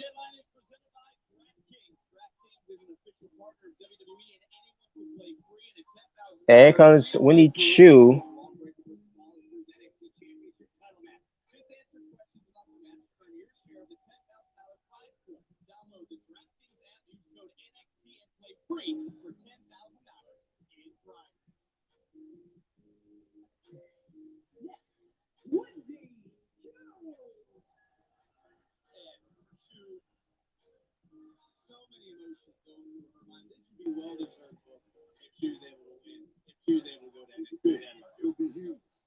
And here comes Fallon Hensley or Henley.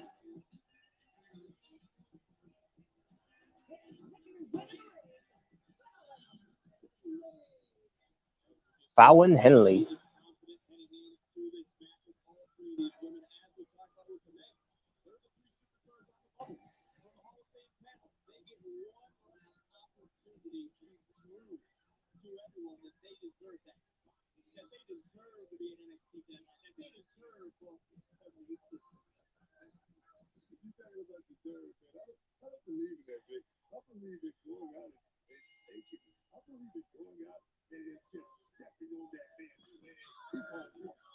All right, Andy Hartwell. It's getting down to business here.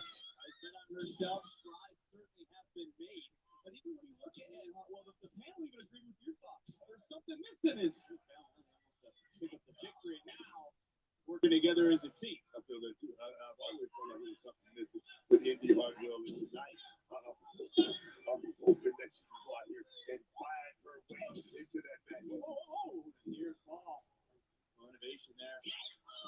From Hartwell to double drop kick. You know, you take a look at the field. I want to talk about Fallon Henley again. And we got Toxic Attraction watching on in picture in picture.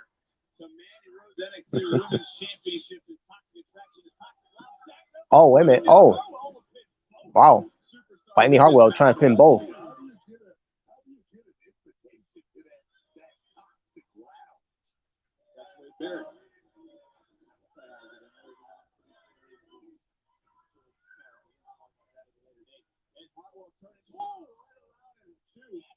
Oh. Kick out. To NXT Deadline, and still to come, the Grayson Waller effect with the entire field of the men's Iron Survivor Challenge. That is coming up here in just a matter of moments, but we're going to witness who's going to earn that final spot on the women's side of things. It's Henley and Chu slugging it out. Henley and Chu right there going toe to toe, blow for blow. And I'm going to tell you right now, Wendy Chu is showing me a little something with this match. Oh, down goes Andy Hartwell. And down goes Andy Hartwell again. And is she being overlooked in this match? Do you think her smiling personality has had others overlooking her? She needs to come out and she needs to have a little bit of an attitude. Nice. Offensive strategy here by Henley, right to the side of the face, into the cover. Hartwell quickly in to break things up. The triple threat match, first one here, a pinfall or submission will be victorious. And of course, it was Chu who's back in control, came close to beating Rose this past summer for the NXT Women's Championship. And now all three tied up, and Henley getting the better of the two in this exchange. Take advantage of that situation right there. You don't want to waste much time right here. You got a winner just open. Oh, a running boot out of nowhere by Andy Hartwell to Fallon Henley on the outside.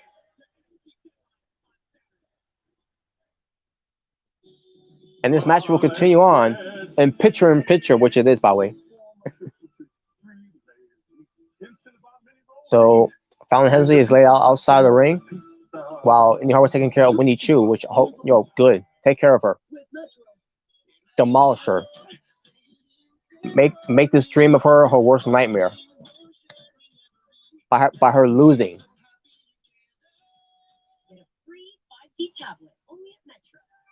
How do I do it all? With a little help. And to support my family's immune health, I choose Airborne. Unlike some others, Airborne gives you vitamin C and so much more. It's an 8-in-1 immune support formula. Airborne, 2 more. Oh, hey, darling, don't you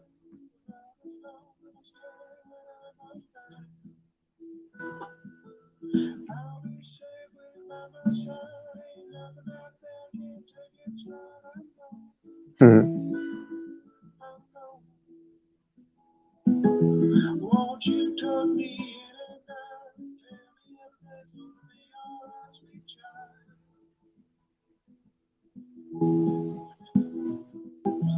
I'll be safe with my sunshine. Nothing out there can take its shine.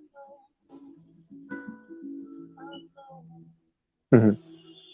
You hold me up. You hold Just pretend that's me snow. up. That's nice. See, all my commercials like that, by the way, and it's from Amazon. Amazon commercials. So seems to get into the holiday spirit. Chewy, crunchy, and delicious. It was basically a father and son, and the son loves um those crystal balls.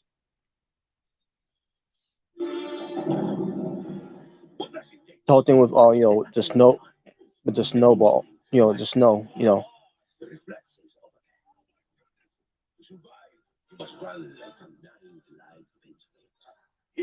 what's it called, by the way? What seems to Christmas uh Christmas snowball, I think it is. The Christmas hold on a second. Where's the phone? Oh yeah, it's right here. Back live on NXT. Who will earn the final spot in the NXT? Now what I was trying to say, maybe the Christmas crystal ball, or whatever. I'm trying to remember what it was called. We saw throughout the commercial break. I mean, this is a highly Oh, the snow. I think it's called the snow globe. Maybe just double check. Yeah, it started coming back to me now. Maybe it was a snow globe. Yeah, it's a snow globe. That's what I'm trying to say. Um, yeah, but the point is, the father this saying that's like it's kind of like that in a way. With their greenhouse, it was nice. It was nice. Yeah, basically it was nice. A nice commercial there. But anyways, back to the match here.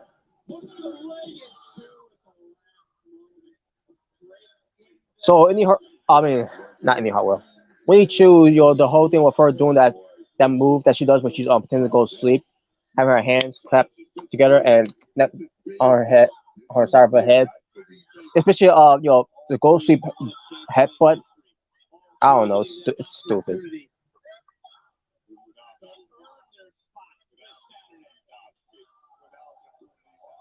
Damn. Yeah, take the trash out of the ring. She's sort of out of the ring, but oh my god, Winnie Hartwell. Yes, that's why we need a Winnie Hartwell in this match. She she is delivering some shots here. That's very oh.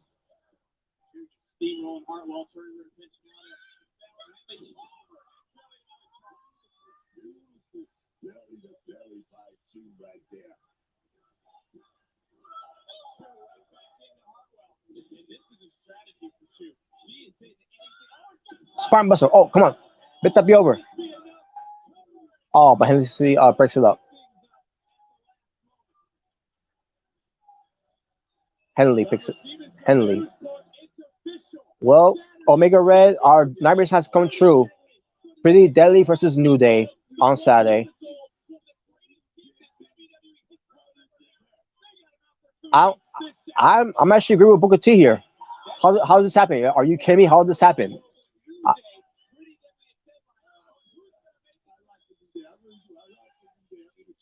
Okay, you had me there at first, Booker, but now you say you like the New Day.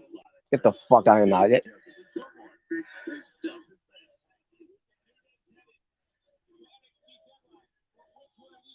You lost me there, Booker. I'm sorry. You had me right before. We said, "Are you kidding me?" It's not fair and all. But now he's saying, but and I like the New Day and all. But come on, no, fuck that. But anyways, Eddie Hartwell, just good there. Taking care of both women, but it took a lot out of her. And you got in picture again. Toxic attraction. Watching on this match.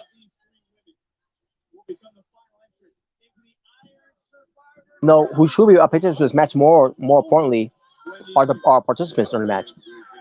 And, if there's going to show someone backstage watching, it should be Corey J, Roxanne Perez, Kiana James, um, and Zoe Stark. In their own locker rooms, whatever, watch on the match.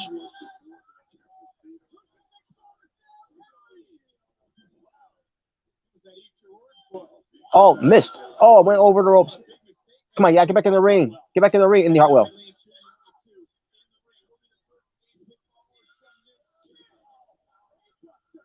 That was a brainbuster indeed.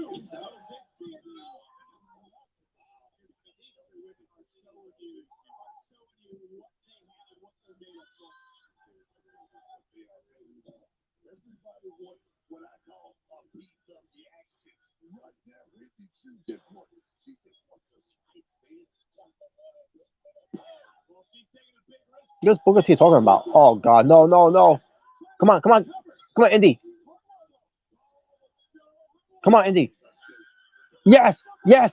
Come on, come on! Yes!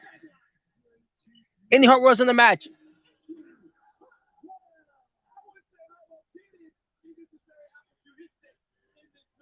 Indy Hartwell will advance into the women's Iron Challenge. The Iron Survivor Challenge, I should say. Oh my God, I never felt so sad before for Indy Hartwell.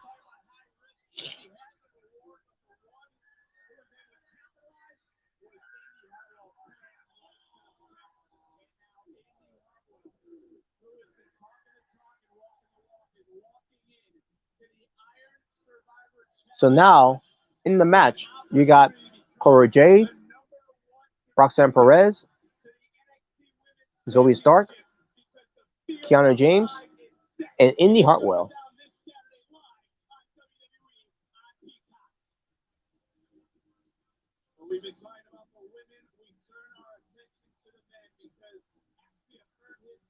JD McDonald, Axiom, Carmelo Hayes,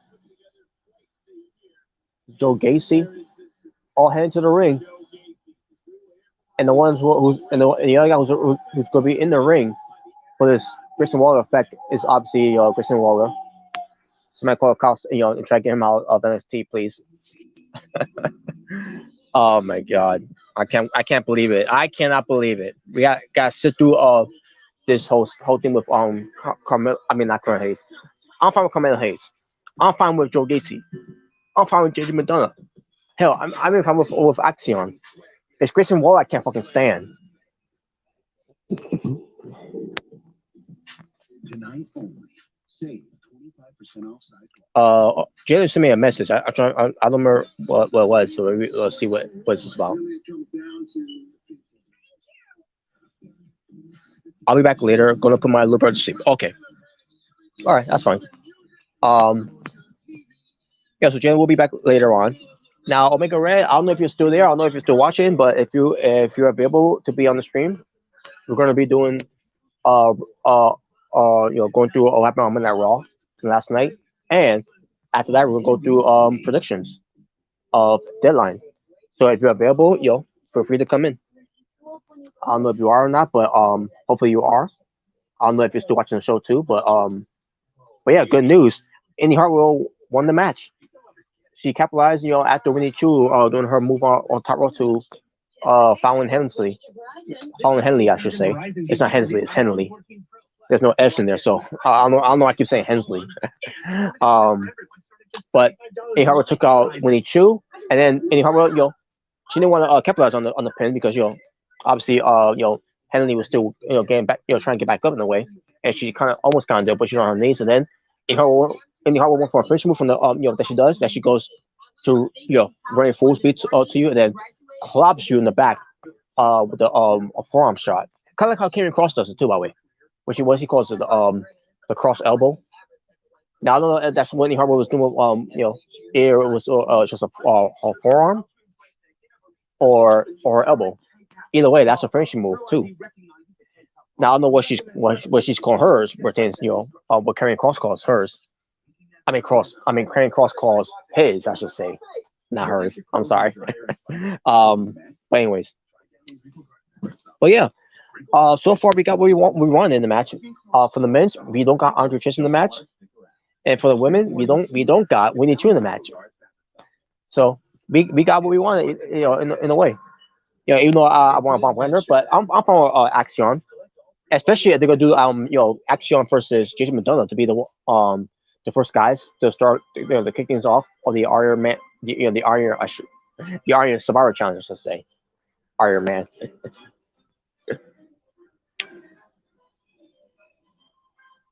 We don't want to be an Iron Man match, type of style, because that'll take up the entire show of takeover.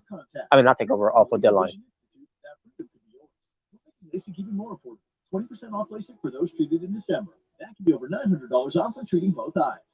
The moment that I was able to see for the first time, I did ask myself, wow, why did I wait so long? Go to LVIdeals.com to schedule your free consultation at the LASIK Vision Institute and find out if LASIK is right for you. Visit LVIdeals.com. Don't wait a second more.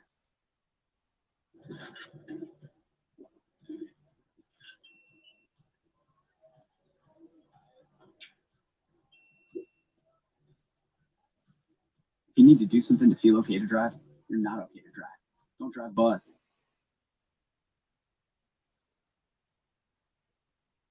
Aura. All right.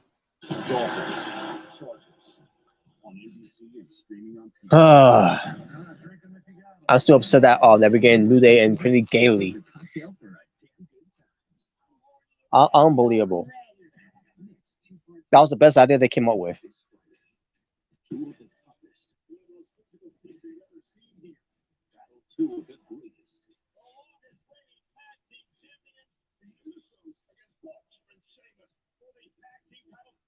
New tag team legacy on the horizon, or will the Usos the one, epic match? Well, coming on Friday, WWE SmackDown will be in Pittsburgh, Pennsylvania, with Kurt Angle there to celebrate his birthday. Only on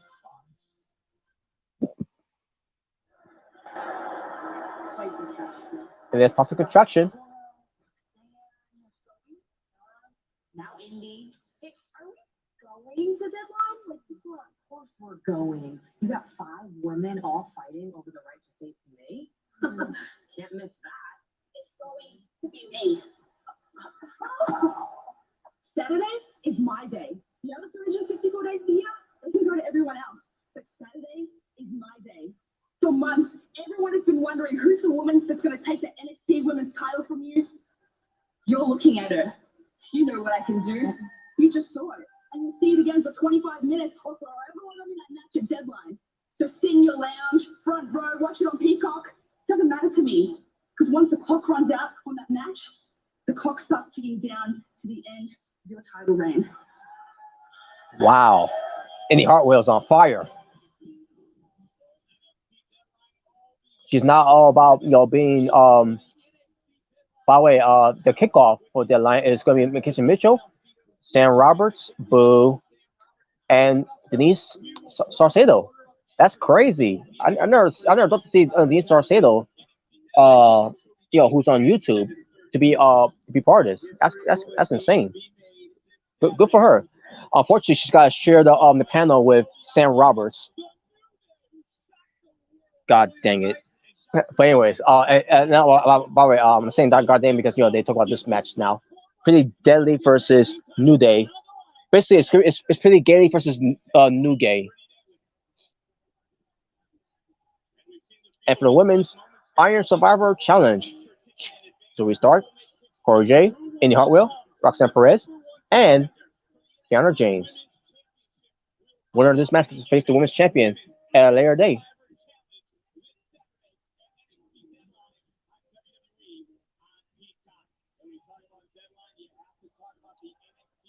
Braun Breaker defends his NXT Championship against Apollo Crews in a friendly competition.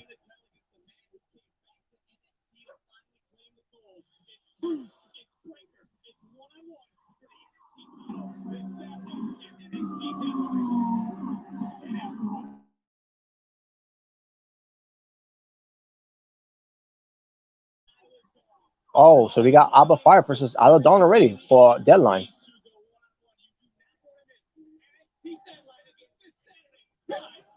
I guess you need a women's singles match on the card, so which is fine. Oh God.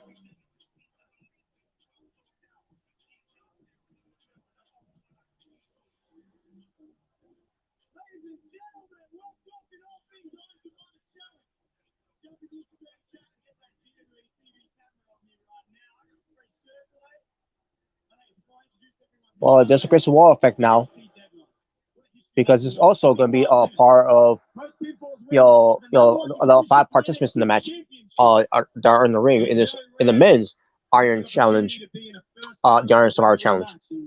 We all know you don't forget your first time, right? Except for that fat bloke in the first row, because in that head you never had a first time.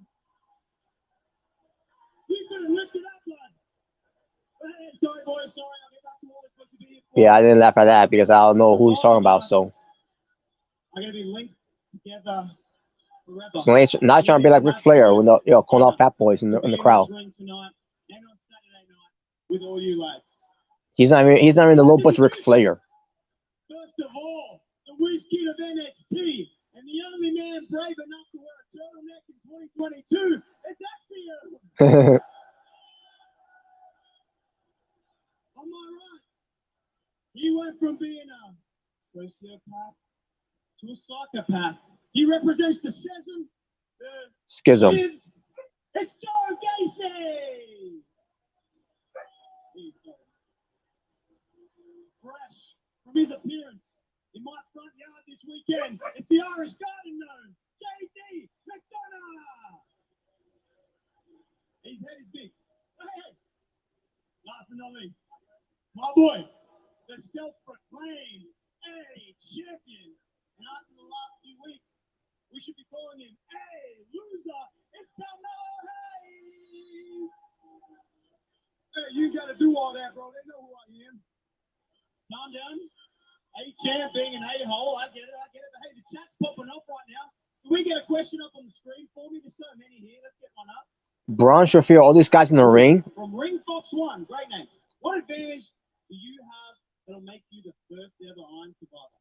Lads, I'm actually going to answer this one because I'm the only one here who knows what it takes to be a survivor. I was a reality show superstar on Australian Survivor. Hey, we're not talking about you running around naked in the jungle on a show that nobody watched, bro. We're talking about the #1 contendership for the NXT Championship. Okay, and there's a reason why I was the first entrant in this match because when they mention that championship, they're not talking about any of y'all. They talking about the man that don't miss. They talking about the one of one. They talking about the champion, and I am him. What are you talking about, man?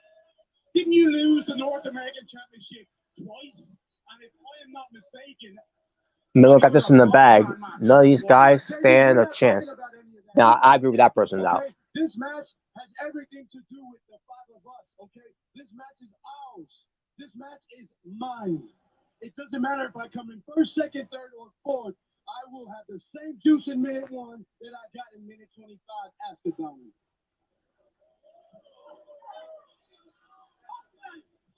Mello, do not kid yourself, okay? You have been protected in this company from the very first day you walked in that door. You are like a kid Axiom is the only real superhero. and on Saturday, you're going to wake up inside the lion's den.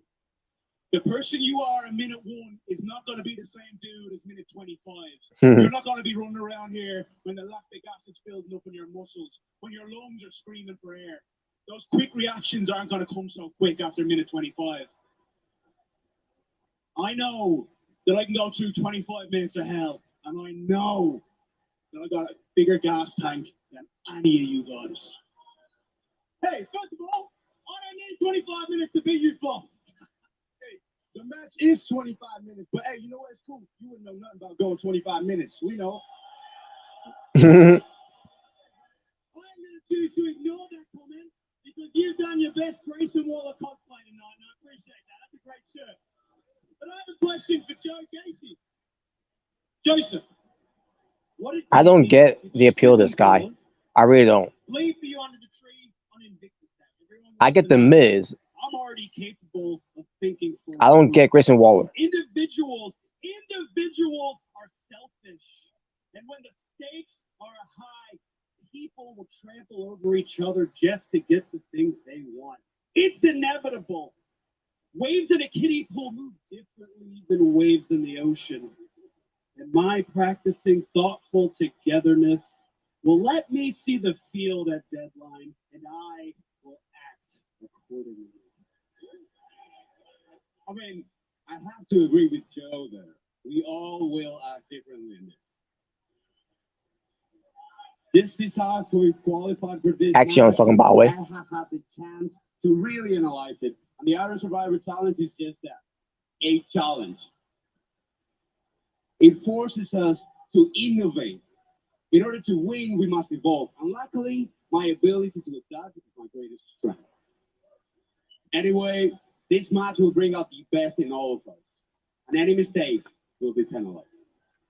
Wow, that was absolutely beautiful spot swap. I really enjoyed that. Agreed.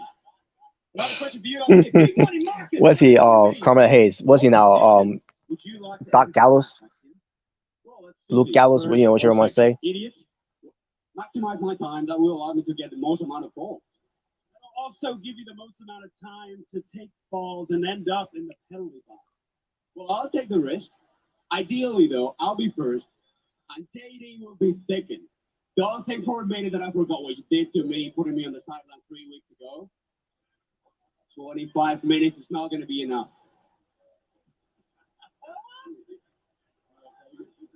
Actually, you should be thanking me that it was only weeks and not months that you were rehabbing that knee. And on Saturday, you don't need to worry about the penalty box. You need to worry about what hospital I'm going to put you in. Mr. McDonough, I applaud you, and I am very happy with the example you set by putting Axiom in the hospital. And I implore you to please do it again. But to answer the question, the fourth spot is the spot that I want because it'll allow me to take the advantage over each of you while you're fatigued. And I will pin or fall the first three so you can end up in the penalty box for 90 seconds. 90 seconds as you watch as all of your hopes and dreams drift away. I will be the Iron Survivor, and the Schisms tree will grow taller, and its roots will grow stronger. Hey, listen, nobody's going to address the elephant in the room. JD, Gacy, you both shot your shot, and you missed.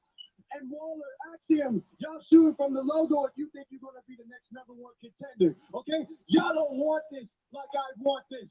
This shot, I've shot 1,000 times in my mind, and every single time, it's been nothing but net. Hey! First of all, we got your show. It's fun. And second of all, you're getting ahead of yourself right now. You ain't won nothing yet, and the truth is none of you have. Grayson Waller is the favorite in this. My head's on a swivel. You never know who's going to strike first.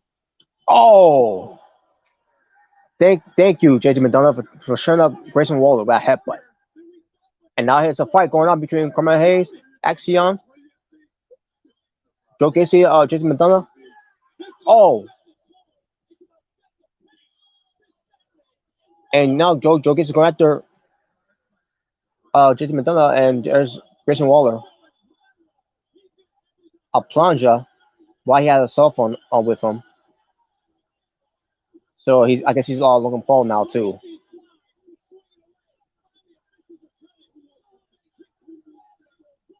Referee's coming out.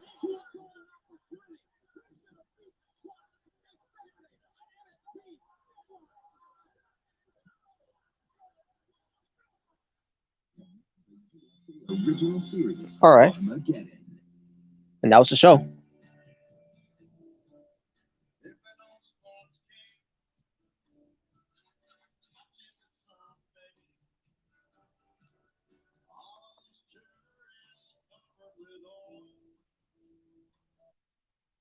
All right, that was the show, folks. Um, as far as the go home show, for the men's side of the Iron Survivor Challenge that they did, pretty damn good. Um, minus Grayson Waller because I don't get the appeal of him at all. Not at all. I don't see what people see of in him. I don't get it. I don't get it at all. He didn't make me laugh. He didn't entertain me. He's not, I'm not saying he's terrible what he does. On the mic, he's good. In the ring, he's good. I just don't care for him. Period. Didn't even care for him when he first came in as a babyface when he went against Roger Strong. Um, for me, I'll give it a 7 out of 10. I thought it was, especially in the women's side too. By the way, I thought the women's side was pretty good. Their match for for Deadline or their Iron Survivor Challenge, especially Indy Hartwell. Indy Hartwell cut a very good promo to Mandy Rose, and had the guts and and you know and the braveness to show up into the locker room of Toxic Attraction, where they could just took her out just for entering in their dressing room, and she cut a promo pertains to pertains to her being in the match, and then pertains to her, what she pertains to Mandy Rose. Usually, why no one has taken the belt away from you because someone like me hasn't got a chance to do it, and now she's getting that chance. If she wins, by the way. So yeah, that was a great promo there by Indy Hartwell. Very very great promo there. Um, she's showing a lot of heart and determination. Come Saturday. But yeah, but also pertains to women's side as well. It pertains to the other ones we're talking about them being in the match as well. Based on how they did too, was pretty good too. I'm not excited, however, what tends to pretty Gaily versus the new Gay that's been added onto the card. But I am excited for Isla Dawn versus Alba Fire though, even though there isn't very much to talk about that one. Other than you screw me on my title against Mandy Rose, and there was not much of that ever since. I mean, other than video vignettes of Isla Dawn or who she is and why she's on NXT and why she did what she did, and well, to be honest with you, I really don't know why she did targeted Alba Fire. Other than they may have wrestled her back at NXT UK. Don't know if there was any program afterwards when I stopped watching, but it's whatever. But and yes, I agree with Omega Ray. At least Winnie Chu's not in there. Thank God, she's not in it. But I don't think that's the whole thing's over with. With Winnie Chu and and Corey J. 'Cause I think even though there's it's gonna be 5 participants in the match, they're still gonna they might do some with interferences. Zoe Stark could be screwed over by Nikki Alliance. Where she could get involved.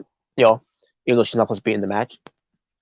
Winnie Chu could be a distraction to Cora Jade. And then Fallon Henley could of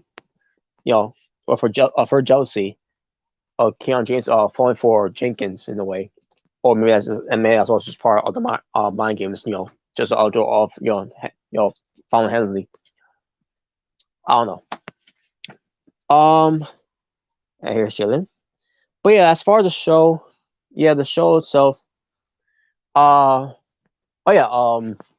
But again, Isla Dawn and Alba Fire. Yeah, it was not much of a build there, but that's gonna happen too on the show for Deadline on Saturday. I don't know anything about the NXT North American Championship. They haven't announced anything about that one. Because I don't think they know. How the to do with that one, because you just brought in Dijak back into NXT. With this new gimmick, this whole new repackaging him. Tony D'Angelo, Tony D'Angelo is back in action now after his scare of where uh of his injury he had from Wesley months ago, what like a month or two ago. Um, Yeah. so we'll see with that, but uh, but I'll go with 7 out of 10 though. I thought that how they built up the show tonight on the to Deadline. I think it did a splendid job with that. But Okay, that's 7 out of 10. All right. so Because I again, didn't even check out the highlights. yeah. So, but again, I'm By the not way, who won the women's match? Indy Hartwell. Yes, I knew it. she was great. She was good in the match, by the way. Yeah. And she cut a very good promo. Confronting Dr. Okay. Attraction. Yeah, you got to check that out, man. I like see now. This is the Indy Hartwell I want to see. Before I wasn't really affiliated Indy Hartwell at first. Now she's really stepping her game up. Yeah. So yeah, I can't wait to see. Can't wait to She's see. been underrated. So it's good to she's improving and people are finally realizing it. So Yeah, glad to see it. I can't say the same thing with Grayson Waller though. No. I can't. I don't get it with this guy. He's trying to be funny with some things he was saying tonight. I don't get. I don't. I didn't find any what he said was funny. I just don't get him. Not. As I said before, he's not a bad talker. He's not a bad wrestler. It's just something about him I just don't care for. Not saying I hate him. I just he doesn't. He doesn't appeal to me. Well, if you say so. But oh god, yeah, I see. I see what you're like. Oh my god, really? But anyways, yeah, because I did say so. And fuck, I forgot I had the wire connected in there. All right. Now, before we get to I want to bring up, just give me a moment. Okay, just got it. So we're going to talk about two things. So the first one we're going to talk about is to talk about what happened last night on Raw. Before I do, yeah, Annie Hartwell is great. She definitely surprised her puppy. Johnny. Surprised, I should say. Surprised her puppy Johnny. Oh my god. But I already know Dexter's like, oh damn. By the way, there was something that Andy Hartwell did with Dexter Loomis at a house show, where I did see a clip of that. Yeah, you know what I'm talking about. The whole thing, the Dexter Loomis, the thing he always does when he crawl. Yeah, that's what Andy Hartwell did. So. Yeah, I did see that. So yeah, hopefully I don't know what this is going to mean. I guess we'll see how it holds up on Deadline. With Andy Hartwell. But yeah, let me see. Anything else was mentioned here? Yeah, I read that already. At least it's not Winnie Chu. Thank God. Yeah, it's not Winnie Chu. Yeah, I knew they were gonna have Andy Hartwell, but because like I said, they've been building her up, so it wouldn't really make sense for her to lose. So yeah, and it wouldn't make sense to have Winnie Chu in it with her. Yeah. With her. By the way, did like Corey Jade screw her or anything, or like no? Did she come out? No. No, it was a fair match. So she won clean. Okay. Yeah, anyone won clean. But yeah, and yeah, so yeah, good. Match was something I thought was decent. But Andy Hartwell really was tremendous in that match. She was serious. She was on point. I can't say the same to Winnie Chu, especially her goal to headbutt. Now I know what it was. What she was trying to do there. It was basically a ghostly headbutt, but still, it's so dumb. I've been because I've been thinking about it, ladies. Like with her gimmick, don't sleep on her. That's a missed opportunity to not have her do to go to sleep. It's like you could at least give her that. Like, Jeez, but okay, NXT sounded pretty good tonight. Like I said, I'm gonna check the highlights out. by the way, that tag team Right. match was not that good with the black tag team wrestlers. What Veer Mahan? No. So, They were in the match, but they did got involved with attacking some guy in the ring. The match, oh, okay. the match that the Mexican Colorado was supposed to be in, but he's Oh, like, oh, I pulled my hamstring, I pulled a quad, or what? I pulled a quad. I pulled a Kevin Nash, and Yeah, I can't. you know what? You know what? Yeah, hopefully he did. Oh damn! You go to medical attention, and then you go find yourself into the unemployment line. Cause I don't get this guy either. Dang, Robert. Gee. I think it's safe to say Christian Warrior is more passable than that guy. Because Oh again, yeah. I don't get what they're trying to do with this guy. He's I really don't get it. But you once you get a chance to watch the show, and see a segment, you'll know what I mean. What I mean, we've seen before, with the whole thing what they're trying to do with him. But it's kind Yeah. of even more ridiculous tonight.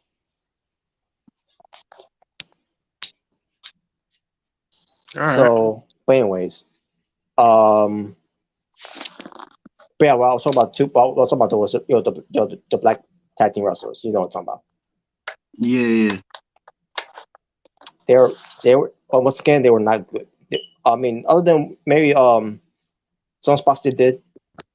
Other than that, there was some stuff that was not even late in when they were doing it. Like, my God, these guys suck. Damn. These guys Robert's racist. these guys fucking suck, man.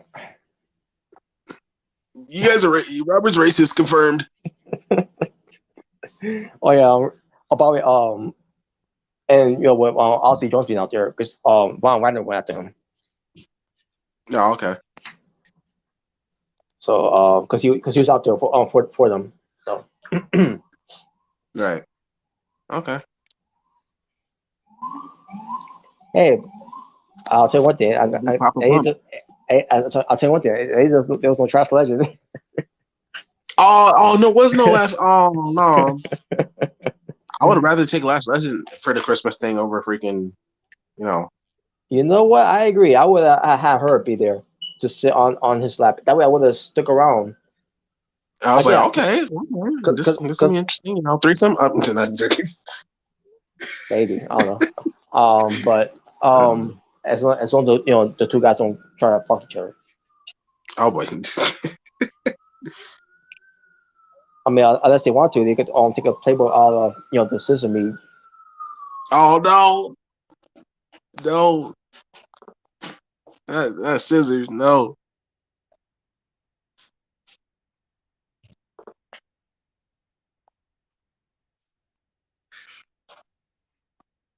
Yeah, I can't wait to see NXT Deadline this Saturday. It's gonna be awesome. I gotta remember what time it's gonna come on. Yeah, it's gonna be at 8, and It's gonna be 8. And as far as Final Battles, could be at 3. But Okay. I'm talking about it's my time zone. But I don't know if your time zone is the same like mine. But I think it is. I think ours is the same in terms of NXT. as far as Omega Red, if you're still there, Omega Red. So yeah, yours would probably be like 2 p.m. for Final Battle and 7 p.m. for Deadline. Of his time zone. So Mhm. all right. So did you get a chance to watch Raw last night? I did see the highlights for Raw. And I mean, you see my profile pic. You already know what was my favorite part. So. Oh yes.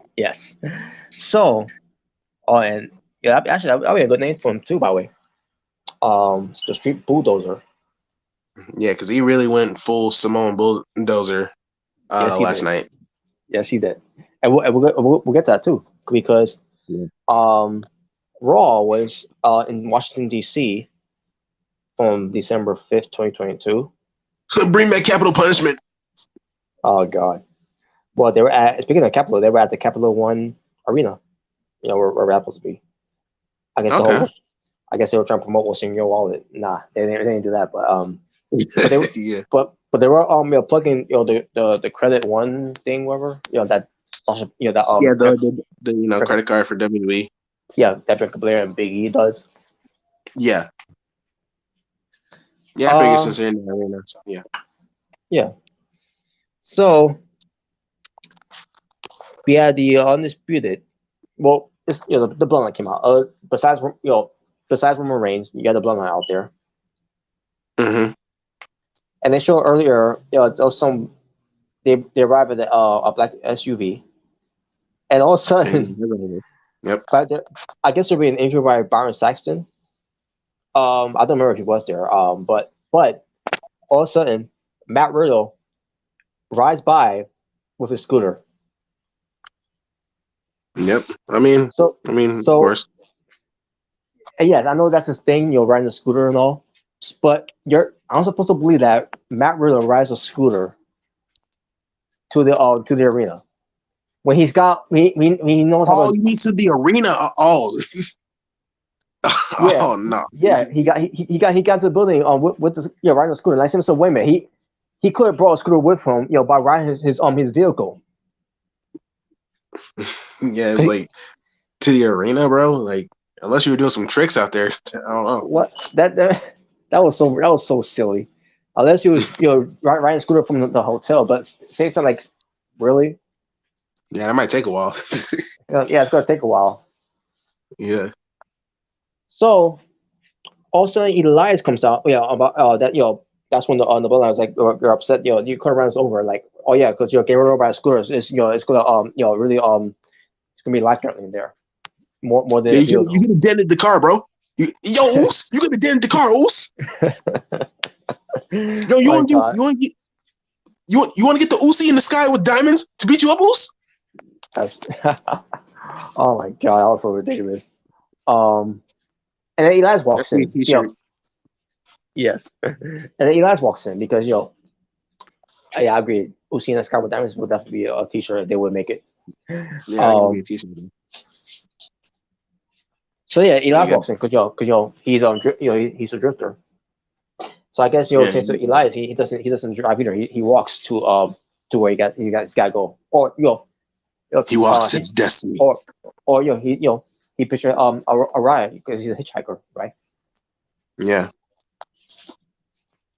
But anyways, but he walks in and he gets taken out by Sosakoa. And obviously they join along with the being as well. Yeah, I know that Elias can attack. And that was it for Elias. He was taken out because once you get rammed into the barricade from the back of your head, I guess that means that's gonna be enough to take you out the rest of the night. Yeah, he was out, and at first, Matt Riddle didn't have a partner until Oh yeah. So that's when the Usos, talking about in the ring, after they show what happened earlier, they went back to the ring to show them in the ring, and I guess the match is canceled until Matt Riddle came out, and like, bro, I can't do it. Bro, you thought you thought I pulled a fast one on him, bro? Well, guess what? I got me a prize fighter, bro. Oh my god! So, by the way, apparently, because what happened with Elias, Matt Riddle said that wasn't very Uzi. Oh wow! and then Sami Zayn like, hold up, dog. And it's like Sami Zayn is a certified Uziologist, however he said it. Oh my god! I believe Sam was saying that. Oh my god! I gotta see that now. Wow, Oh my, I oh my gotta see that God. again, man. So Because I forgot he said that. basically, he's saying, what the blonde does there is very oozy, but Matt Riddle does is not very oozy. I guess I don't know. They're Usinomics. There you go. And This is then like you basic said, Usinomics. but then like you said, they did end up having a replacement for Elias. I mean, to replace Elias, I should say, for Matt Riddle, Yeah. and it was the prize fighter Kevin Owens. So even though it was good, a change of pace there, Kevin Owens being the tactic with Matt Riddle, like yeah, they're still they're still winning though. Yeah, they're not winning. Oh my God. Um, and the match happened. I thought it was good, I mean, yeah, it was a good match. and obviously, but Matt Riddle at one point took out Solo Sikoa, and I love how Solo Sikoa when he was outside the ring with Kevin Owens, he was starting eye with him, and then right at Yeah, I at did the see right that. moment, at the right moment, Matt Riddle comes flying on and he did while even realizing that he was coming because he had his eyes locked on Kevin Owens. He didn't look he didn't try to look sideways to say is that gonna happen yet now? Is it gonna jump on me yet? Is Yeah. because I always hate when someone does that. But Solo Sikoa, he he was he says something like that was coming, while even looking, and then as soon as it happens, he's like, oh, I love that. Yep. That was great. I wish people would do more of that. What Solo Sikoa did, instead of is he coming yet? Is he coming yet? Oh Looking yeah, with off. Drew McIntyre did. Look, Yeah. when they look in the side, even with Seth Rollins, Seth Rollins, the one thing that was ridiculous about it was Seth Rollins in a match with Triple H, from WrestleMania, where he's got the sledgehammer. Oh, wait. And Stephanie McMahon, her cue is sort of take the sledgehammer away. And Seth Rollins is looking up, and I see myself, he's looking at the Titantron to see if Stephanie McMahon is behind him. Like, sure, so still, oh my gosh, that was so dumb. Like you bet, I no one who no one's gonna realize that, oh yeah, he's waiting for Stephanie McMahon. No, he wasn't. So and yet he's supposed to be the architect. He is. He's a visionary too. Well, visionary, yeah. But that wasn't very revolutionary. Yeah, that was very Uzi. I mean, revolutionary. But anyways, so yeah, but let's continue on after that, but only for like maybe about a minute later, and it was already over after a 1D out of nowhere onto Matt Riddle. Yeah, the one and done. One and done, and they won, and then they continue on beating up on Matt Riddle because they think doing that to Matt Riddle is very Uzi. Yep. But it was just Usos and Sami Zayn, and then Kevin Owens comes in with a steel chair and just off, and everyone runs after them.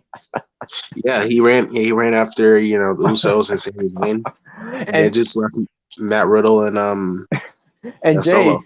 Yeah, and Jay, he realized he couldn't get to to where Sami Zayn was going, so he's like, you know what? He's not gonna get to the to the curtain, to get the gorilla. So he's like, let me just go on the opposite side of the arena of the unjust way, because if he would have tried to do that, Kevin Owens would have got to him. Mm-hmm. Oh my God! So that was that for for them, and then we were not done yet because we got back to the ring, and Solo Sikoa, like what says what you put there, he basically encountered himself, as Umaga. Yeah, he was pretty much the Samoan bulldozer that night. Yeah. And he went to his final form. And boy, did he do it. And also you notice too, he has his hands taped like Umaga did. Yeah, and he did a Samoan spike. I was like, oh my God, he did the Samoan spike. I was like, okay. I love it. All right, awesome. That was great. Way better than Commander Aziz when he did the Nigerian nail, which looked terrible. Now I had no idea. that's how you do it. I had no idea he even did that. Yeah, he used to Simone Spike, Apollo Crews like bodyguard. When he was a heel. Yeah, he did Nigerian the Simone nail. Spike. Yeah, I think that's what it's called. But yeah, it wasn't good. But like I can Solo is like that's how I you do can it. I can imagine. Yeah, But that's how you do it. Yeah. and then he continues on with by doing the Umaga hip attack, not once Yep. but twice. But the second one, the second time he did it, the steel chair, or that was left in the ring, by the way. Oh, I'm sorry, he went to get the steel chair. I was saying, wait a minute, why are you getting the steel chair? I thought, wait a minute, why are you getting the steel chair? You're already a weapon. And then I realized oh, okay, I see. Yep. He put it around his neck on the corner, and then he went for another hip attack, and that was it. That was it. Matt Riddle, is now has been sent to the hospital. Sharing the same. Yeah, they sold. Yeah, they really sold it because bedroom. they said his head, his neck was like messed up, and they got some people with stretchers and stuff. Like he got the neck brace. Like they were really selling that. On the stretcher, on the stretcher of the gurney. Yeah, they're really selling that he beat the hell out of Matt Riddle. Oh, yep, exactly. And then she saw Sikoa leaving, and with his hoodie. They put on. I saw it. Yeah, he put his hoodie on, and it's like, yep, he's out. The street bulldozer. Yep, he done his job there. Yep, the street champion went from the street champion to the Simone Bulldozer, and I loved it. And there you go, folks. There's your second coming of Umaga. Yep, that was really great, man. Because that was really great because it reminded me so much of Umaga. Yep. I mean, he was already pretty much like ever since he joined the Bloodline, he's been pretty much giving tributes to Umaga, like especially in War Games. Mm-hmm. But I feel like this was like really like, yep, he really went Samoan bulldozer mode, and yeah, he really showed it, and he was absolutely a beast. He destroyed Matt Riddle, and put him in a stretcher. So yeah. And speaking of Umaga, they this past weekend, I believe it was on a Sunday, that they celebrated 13 years of his passing. Again, I still can't believe that even happened with Umaga 13 years ago. I couldn't believe it either. Because it wasn't 13 years ago, it wasn't too long ago that he was in WWE, and then he was let go, and then all of a sudden we didn't get to 2010 yet, and already Umaga was pronounced dead. Yeah, that's it. Yeah, that shocked me. Yeah, I think I found out like probably like a few years ago, like after that, like when I was in middle school. So I didn't even know he passed away. Damn. Yeah. And that's another thing. And WWE barely acknowledged it on TV. That's another thing too. They barely acknowledged it. We had to find out on the internet. Yeah, because they didn't have a tribute. Like, and I thought that was disrespectful because he's part of the Deadl1ne family. He was a huge the character Umaga was a huge name. That's so everyone tends to viewers watching attendance and all. And just the character mystique of it alone was yeah, he was a freaking. I remember when I was a kid when I was watching Umaga, like around like 2007, when he was feuding with Bobby Lashley, WrestleMania. Like he used to scare me. Dude used to freak me out. Like he was, he was big. Like the Samoan Spike. Like I was like, oh man, I would never take that. The hip attack, like him screaming, like acting like a savage. Yeah, the Samoan Savage. Yeah. And we made his return in 2006 because he was there before. Because he was there as Jamal. I knew who he was. Obviously, agreement warning Jamal, like you said. Yeah.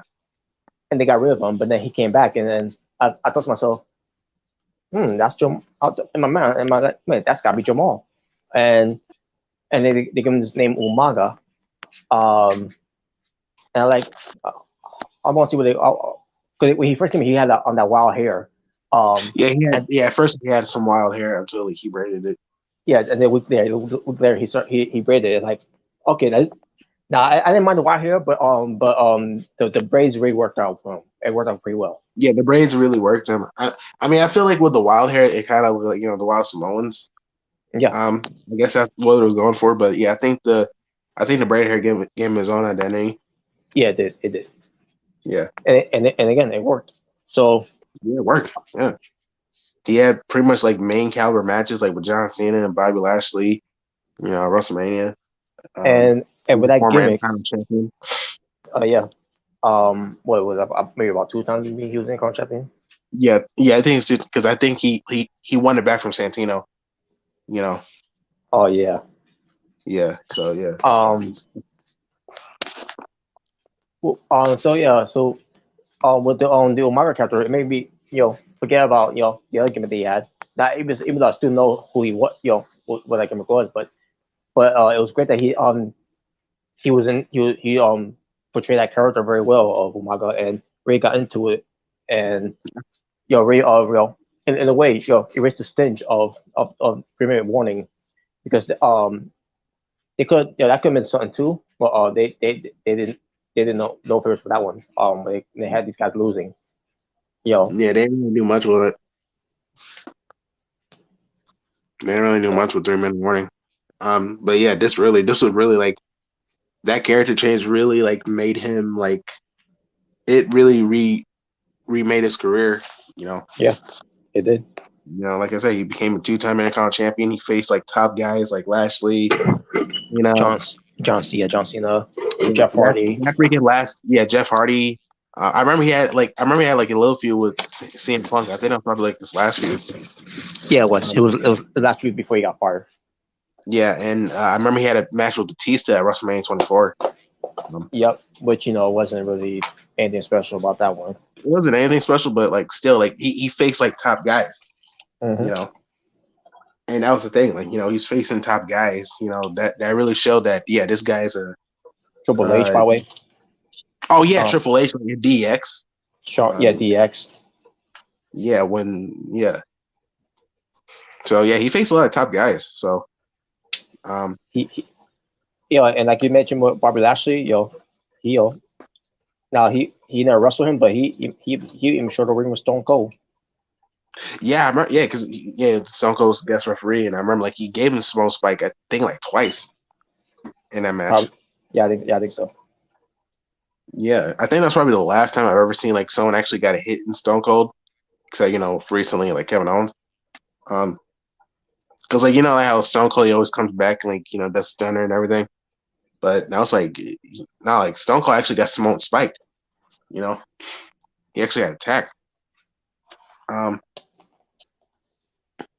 but yeah, man, Umaga was definitely a special breed, man.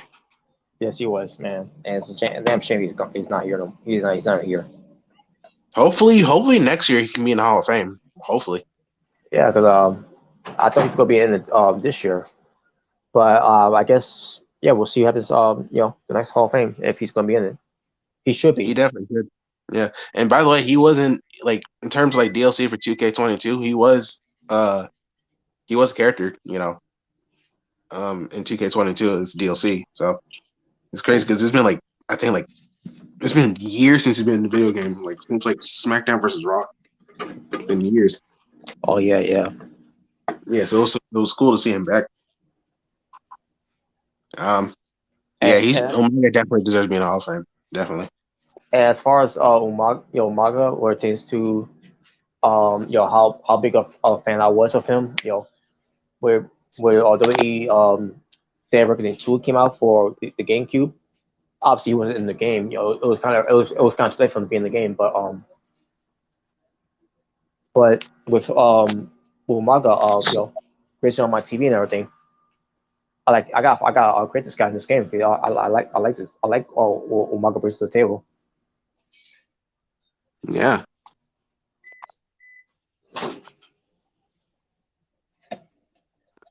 Yeah, man, Umaga was freaking great.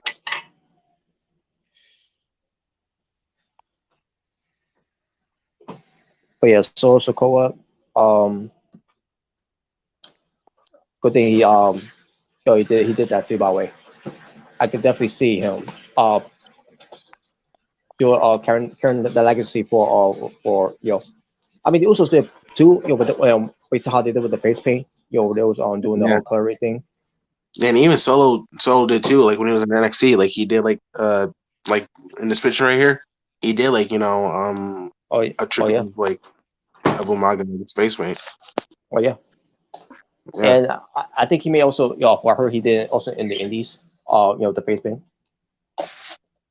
yeah, he probably did that, and yeah, so Omega Red says, "Yo, Omega was a legend. Indeed, he was. I made Omega bury John Cena and Randy Orton in the oh match." my god, of course he said that, of Oh my course. god!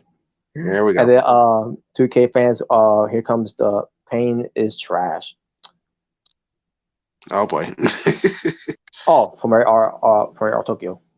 Um, I guess you like here comes the pain. Oh Um, boy.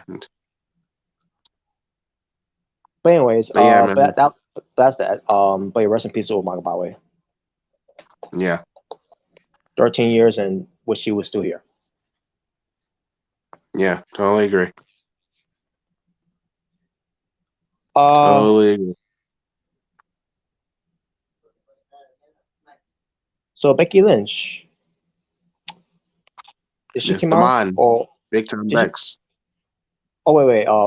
First was Rhea Ripley backstage, getting ready for a match against Bailey and Asuka. I Okay. oh yeah. We'll go to Becky Lynch because she ended up coming out there at one point, but and also with chance to her being on the match too, which I'll get to more of that. But also, let me get to JBL backstage. This whole JBL's poker and the invitational. Like, okay, let's see what they do with this, right? Um, Okay. so yeah, JBL there with with Baron Corbin obviously because obviously he's got to be there as well. Hmm. Boring, it was boring. Um, Becky is better than John Cena. Rhea Ripley is better than John Cena. Oh my Omega, God! Stop. Omega, Of course. Oh but my God. Of but course. John Gargano ruined the whole poker segment. I'll get to that. Whatever, dude. Whatever. I'll get to that. So you also have your Alpha Academy there. You had the OC there. And I said to myself, wait a minute, why is AJ Styles there? He's a Christian. There's already right there that made no sense. But whatever. But you have also Michin, Mia Yim. Yeah, even Christian didn't make money. Um, and that's from that table. Because there's two tables. The other table you have Tamina, Dana Brooke, Akira Tozawa, Hmm. Shelton Benjamin. Ain't no stopping me now. Apparently, ain't no stopping him playing poker, I guess. And Dominic Mysterio. Yeah, I know Dominic was there, and What? I think he was cheating.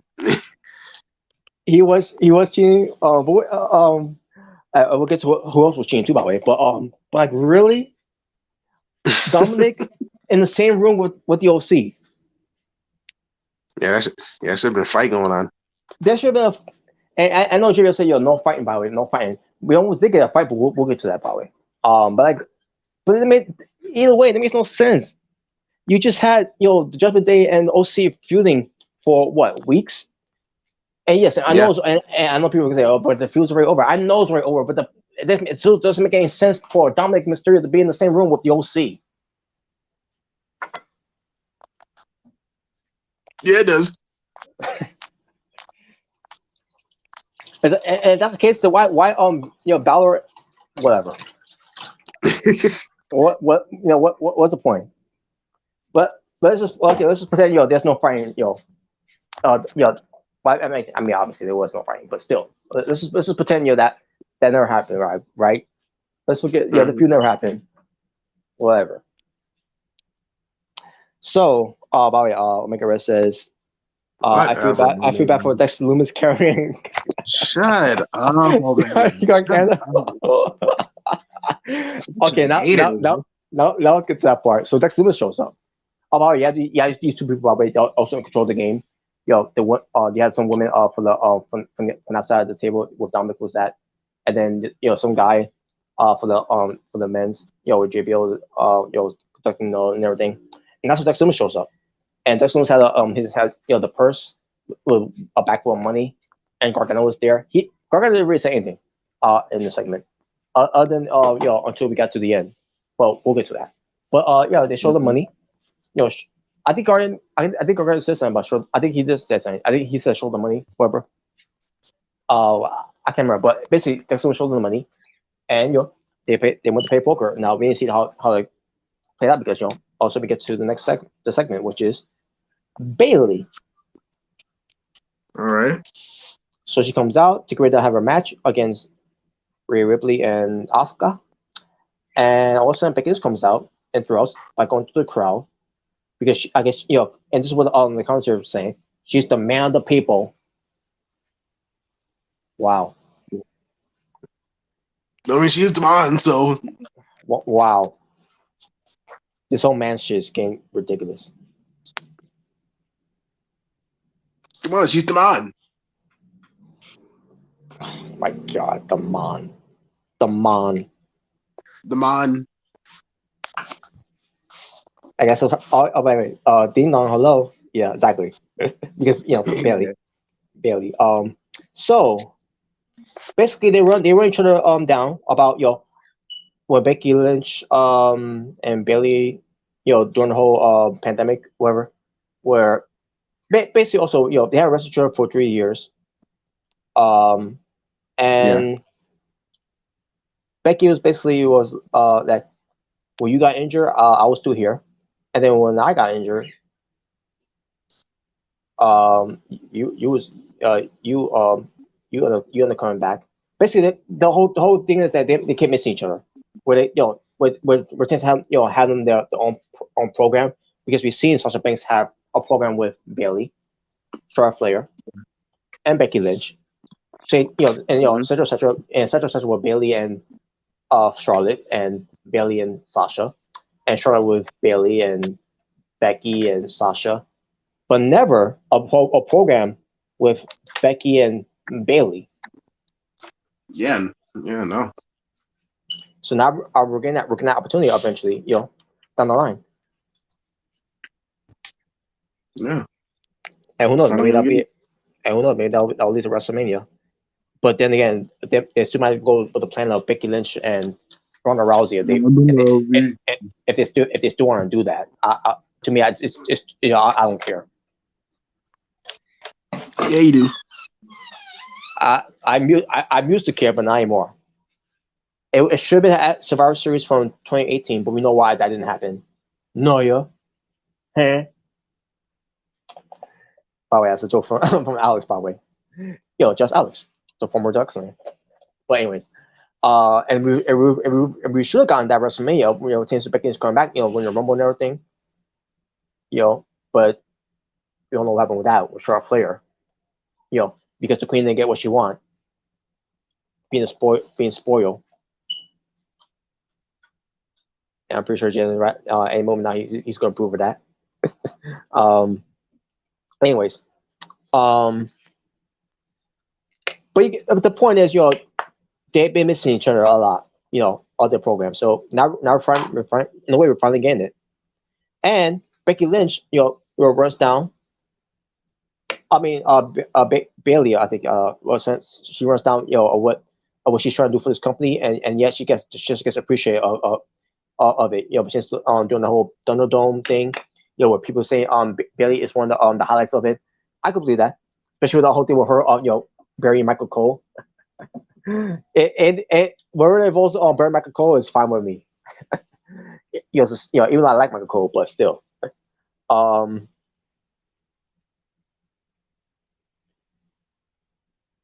but yeah, and then Becky says something funny here. Pertains to damage control. Damage control. has been successful. Now, she did correct herself in a way, which is, oh wait, I'm sorry. The only ones out that was successful in National Control is Io Shirai, I mean Io Sky, and Dakota Kai because they're the tag champions. And meanwhile, Bailey doesn't have a anything to to carry any weight of it, because she failed to be women's champion against Bianca Belair not once but twice. Yep. So yeah, so yeah, the funny thing about this is that Becky Lynch says that you know damage control is successful.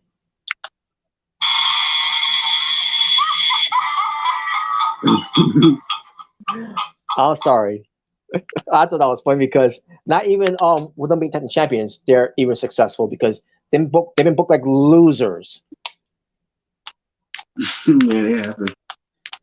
and no one cares about damage control because how they're being presented. It has some promising. Bailey's good. Dakota Kai's good. Io Sky's good. But yeah, it hasn't really been much since but, yeah, nothing's really connecting with these three women. Yeah, You would think it would be, Yeah, and plus the SmackDown, not SmackDown, the women's tag team division is kind of non-existent. So yeah, it is. So yeah, that's not really saying much to Damage Control as a tag team titles. And let's look back at it too because Damage Control was damaged goods when they didn't win the tournament, and then they decided to right the wrong, which was to me it was already too late because the damage was done. No, point by the way, it's all about damage. Yeah.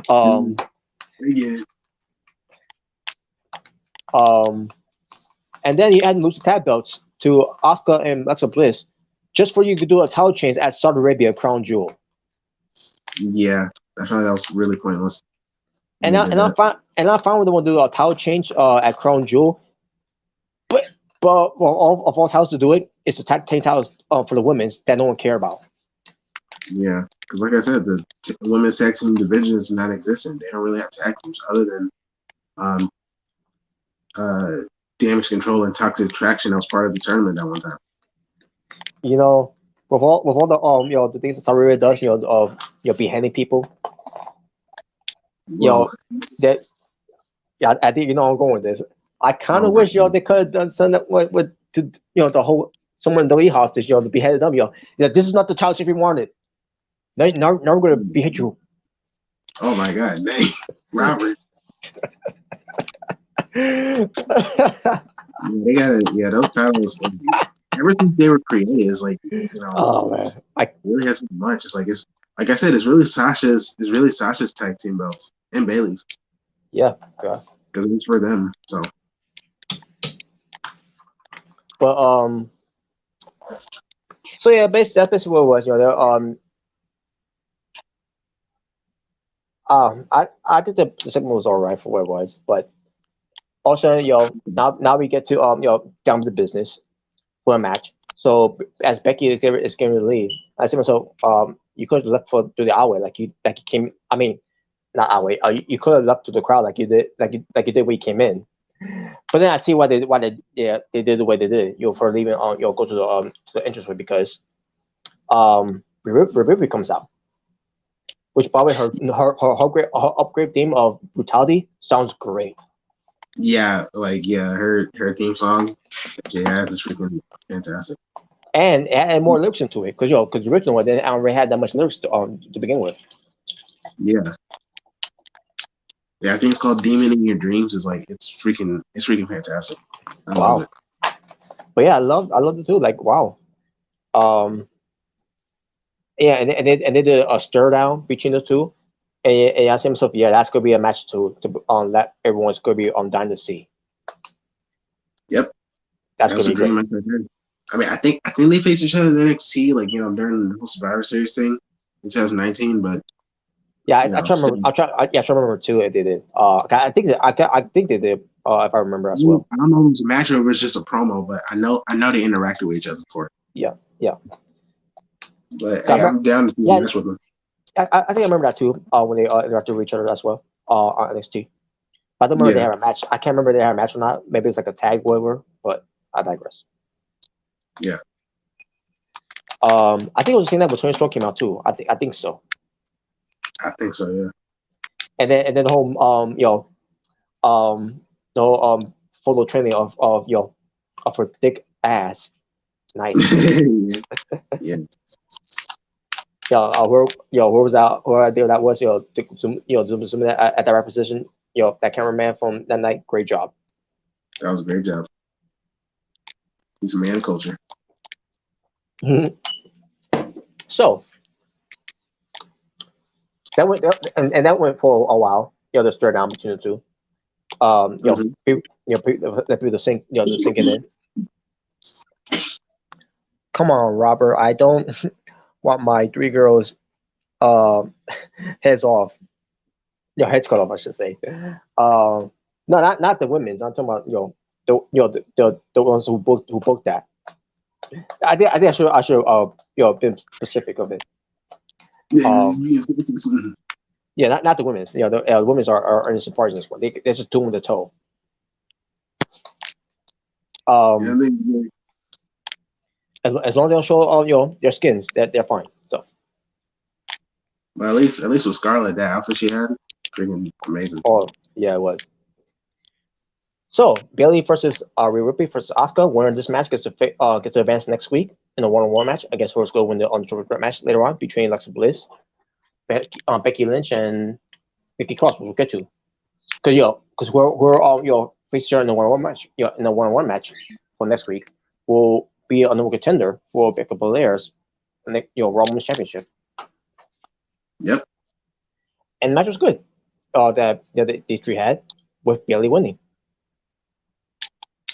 Yeah, obviously Bailey's gonna win. Yeah. I was actually going for Asuka for the win here because I didn't think I didn't think they're gonna have a Rhea Ripley win yet. To be a number contender. Mm-hmm. I'm definitely gonna say that for next time. In 2023, I should say. Which I hope it's WrestleMania where Rhea Ripley wins the Royal Rumble. Yeah. Yeah, I can see that be a WrestleMania match. Like I said, Rhea Ripley win the Royal Rumble. Mm-hmm. I can see that. So Bailey wins. After the match, Rhea Ripley attacks Asuka. Asuka wasn't ready for that. Get it? Nope. Well, let's face it. She was never ready for Rhea Ripley. No, she wasn't. So Seth freaking Rollins was walking backstage, and I'm thinking to myself, well, this is a better great outfit than last week. Oh yeah, I know you're talking about. But he gets to face Bobby Lashley next week in a contention match against whoever's going to face all these two to go up against the United States champion. Is Austin Theory. Yep.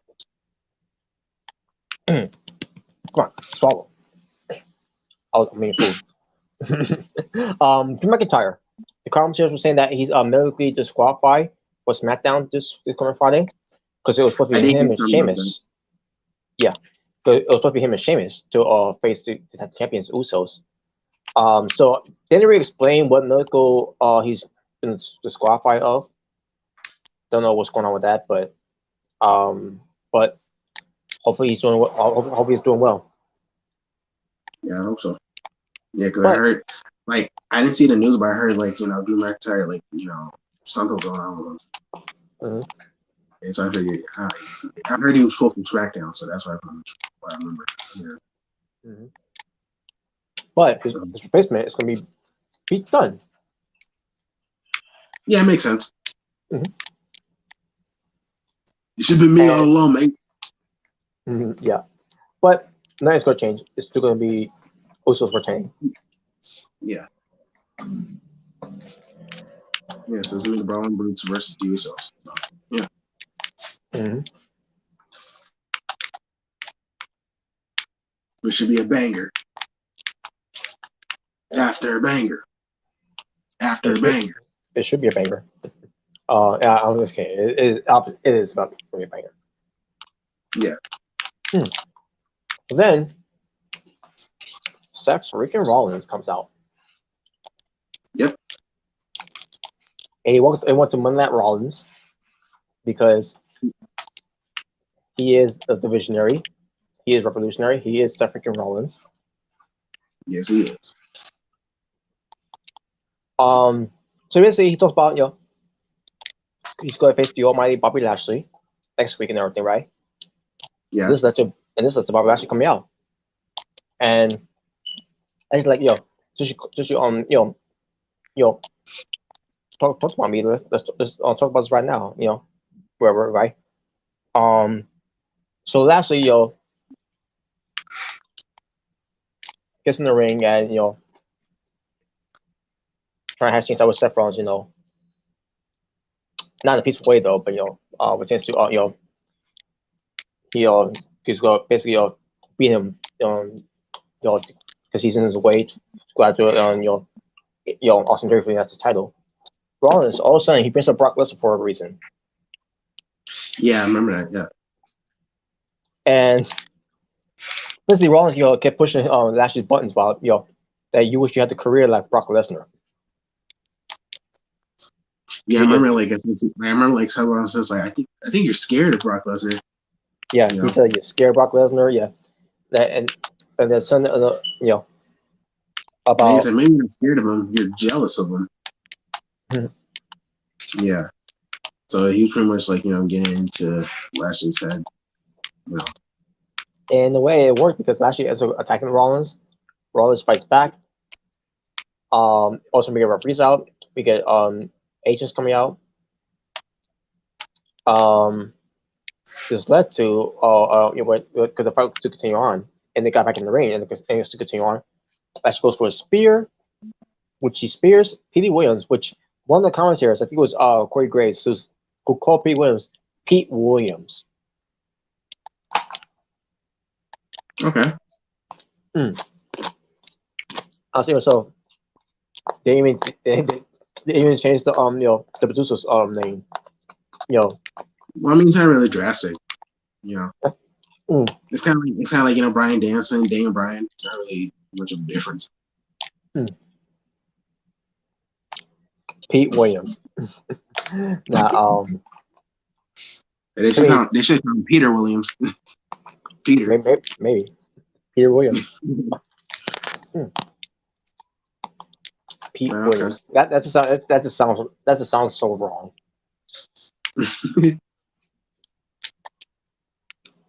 Now, so basically make a big deal out of this, because oh my God, Lashley did, he showed no remorse, what he did. He should have made him my way. That's basically what he was saying. Yeah. He was in my way. You got what you deserve. Yeah. So then Byron Saxton interviews Austin Theory, the NXT champion. And yeah, because he's screaming out loud. Mm-hmm. He does it because he says so. Say so. Daytime effect. But then as he's talking, you have Mustafa Ali out of nowhere, and I'm like, wow, really?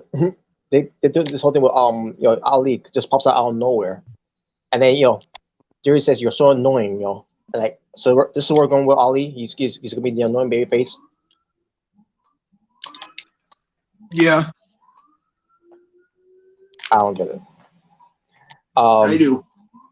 Yeah, very something happened. And over here, you hear all the tires going off. I heard a little bit. Yeah, that's something happened. Pop a pump. So, but yeah, so this led to a match by the way, for these two guys. So okay, so we have a match later on. So then we go. So then from there we go to commercial. And and keep this in mind. Gary was doing his street clothes. So was Mustafa Ali. So keep that in mind, by the way. Okay. Because they got her match. So we go to commercial break. After the commercial break, we come back to you see JBL's poker game still going on. Okay. He's got a glass of whiskey. Corbin, Gable, Luke Gallows, and Loomis, they're all playing. And basically, yeah, Dex Loomis win the poker game. Because apparently Barry Corbin said he could see in his eye, you're bluffing and everything, blah blah blah. And like, look what I got here, like I win, and then nope, this one's nope. Now he didn't say I win, but he laid out the cards, he had a good hand when he won. And then Gable talks about something. And then Corbin was accusing Dex Loomis of cheating because you may got some cards up your sleeve or in your glove, and so what, you stupid? Yeah. I mean, I know you're born. I always knew you were boring, but are you stupid too, like Braun Strowman? Shut up and get these hands. So then Gable was talking about something about he's more intelligent, whatever, right? And then Gallows calls him a nerd. Now he didn't go. He didn't go like nerd. That wasn't until later on, but we'll get to that. All right. But then Gable was like, shoes, and they were basically going back and forth, with that whole thing. Nerd, fish, nerd. I gotta see that now. Oh man, that was good. That was good. So yeah, like I said, Corbin accused him of cheating, whatever, and also and Dex Loomis pulls out his axe. Oh. And he puts it on the table, and they continue playing. Meanwhile, the other table, Akira Tozawa, he was winning the poker game, against I think Camille was playing, and Sean Bishop I think was playing too, and Dana Brooke was playing as well. And I remember Dominic's playing too. And then Dominic, he tried to cheat, and Akira Tozawa called him. He called or try to steal one of his poker chip, right? Thief. Well, his father is Eddie Guerrero, so. Yeah. So yeah. And then they're about to fight, right? And then he says, "Akira Tozawa, you smell like just my deadbeat dad is small." Wow. And then JBL was like, "Hey, remember, no fighting here. You want to fight in the ring." And that's when Dominic walks away, and he got one of the chips. Like it was wow. Ray RK Tokyo said the John Gargano was cool in Lace Evans boots. Oh my gosh. I guess when it comes to military, I guess she's he's right. Whatever. But anyways, so yeah, we'll get to that later. By the way, not next room. I mean, Dominic Mysterio and Akira Tozawa. We'll get to that later. Okay. And now we get to the United States Championship match. Austin Theory defends against Mustafa Ali. I should say. I was like, wow, that was a quick. They went to the ring gears so quickly. Okay. So my guess was, maybe this was the something they did backstage was taped, and then it was when it was time for the Q to get out there. Okay, you guys ready now? Let's get you out there now. Just for us to think that these guys are also are veterans and so talented that they got into the ring gear so quickly and they couldn't wait to get in the ring and wrestle. Especially Mustafa Ali, because this is the opportunity he's looking for to be in the National Championship match that he was promised. When Lash was champion, but obviously that didn't happen because he lost the belt to Seth freaking Rollins because of what happened with Brock Lesnar. Yep. Or either that, Austin Aries is so good because I noticed the the boots that he's wearing. You see Austin Aries again? Huh?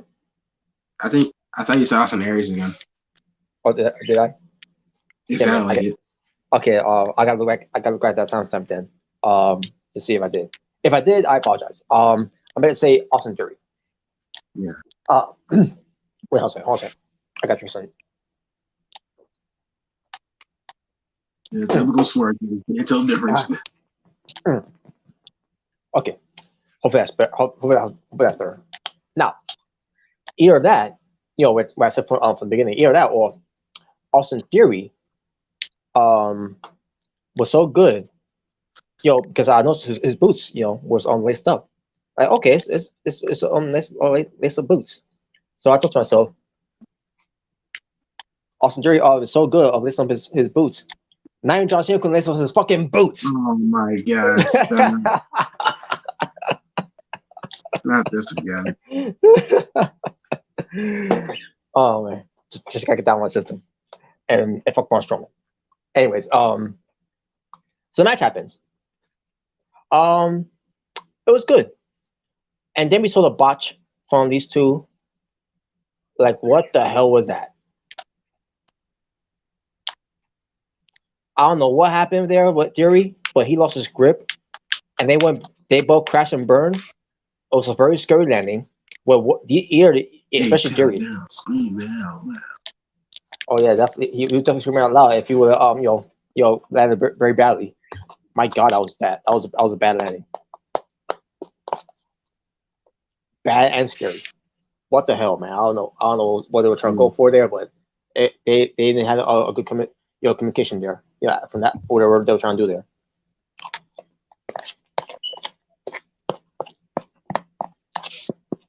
So, just besides that, that's botch. That was a strange moment. It was good, and then the finish happened.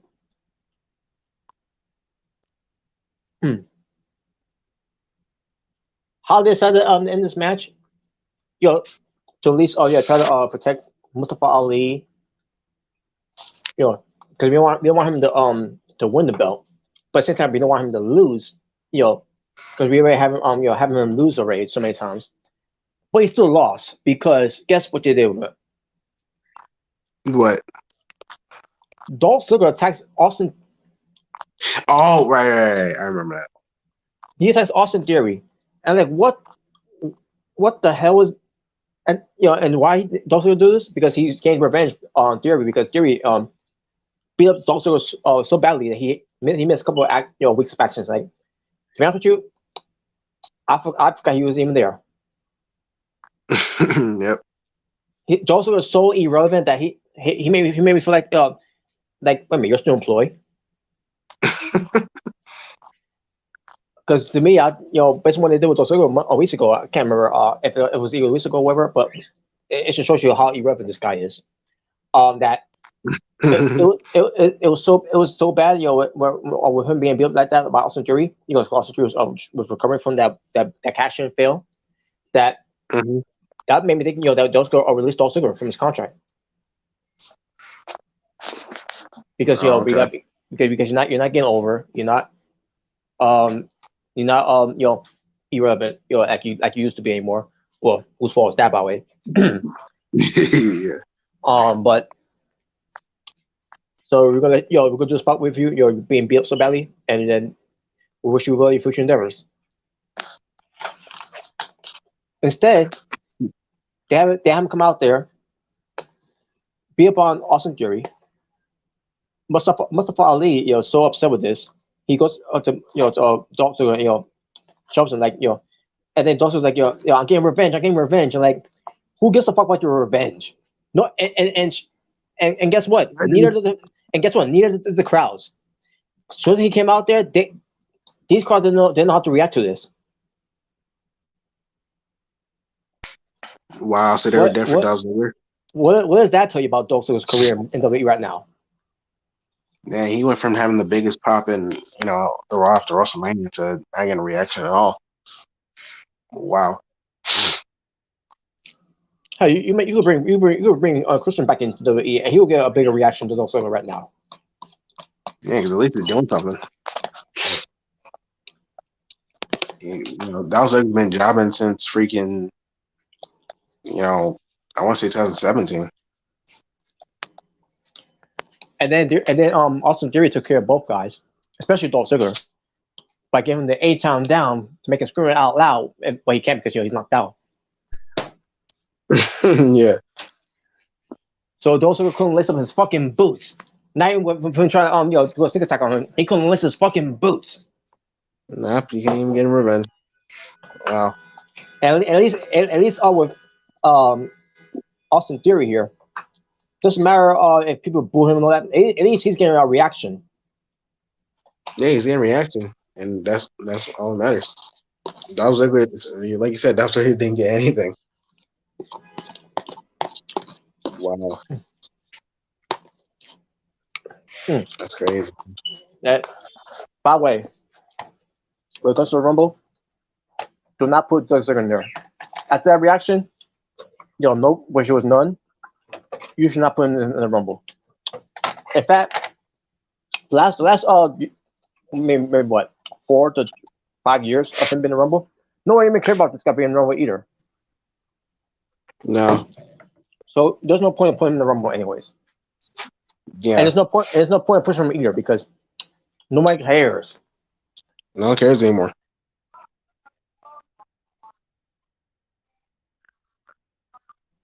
And he's one of your last hopes, at least on to be one of those these WWE legends to stick around and to at least get a reaction. But yeah, damaged this guy so badly to a point where fans give up on him. Yeah.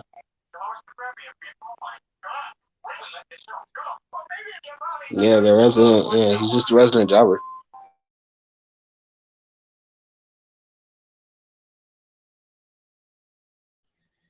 A shame, a damn shame. But hey, it's what it is. What it is. But maybe those who were left and does something else outside of the company, maybe things will be a little different. But instead, he decided to stay, and continue, for to get this type of reaction, which is none. So good for you, Dolph Ziggler.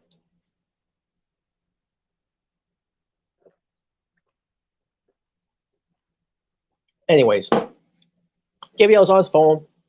He was not in the room, with the chance on playing poker, the whole poker thing. But he was on the phone. The Miz shows up. He's wondering why he didn't get an invitation. And then JBL was like, "Well, I didn't think you were a card player, And Miz is like, "I am. And then but he has pitched him with some money, money, right? And Miz is like, I don't have a good cash, whatever like that, Basically, he's going through money troubles right now because remember the whole struggle with Dexter Loomis. He's giving him lots of money to talk to him, of being a celebrity. Yeah, I'm used that I'm using cold fingers by the way.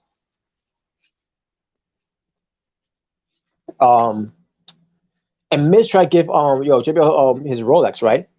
And JBL looks at his Rolex and he says it's fake.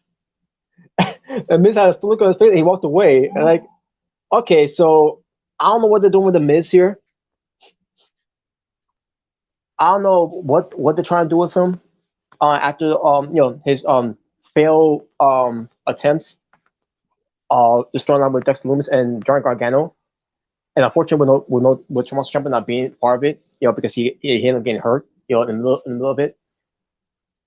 Now, I don't think that was supposed to be the original story with Miz, doing all that, with Dexter Loomis, because Gargano and all, and the whole thing with the whistle. I think it was supposed to be something different with this, with Tommaso Ciampa being involved, but because Tommaso Ciampa got hurt, they had to come up with something better, and they thought this was better. What they did with him, trying to whistle. Johnny Universal Remote, Johnny disguised as Dexter Loomis, Johnny doing the whole 60-minute segment with Byron Saxton. The Miz dressing like Mr. Rogers and run away funny.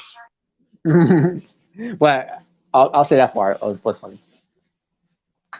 Um, but now, yeah. So what they're doing with the Miz now? I don't know if they're trying to do the whole thing where the Miz, is in debt and he's gonna have to work for someone who's rich. Like this, this storyline is always it's been played out so many times. Like who cares about this storyline now? And of all people with the Miz.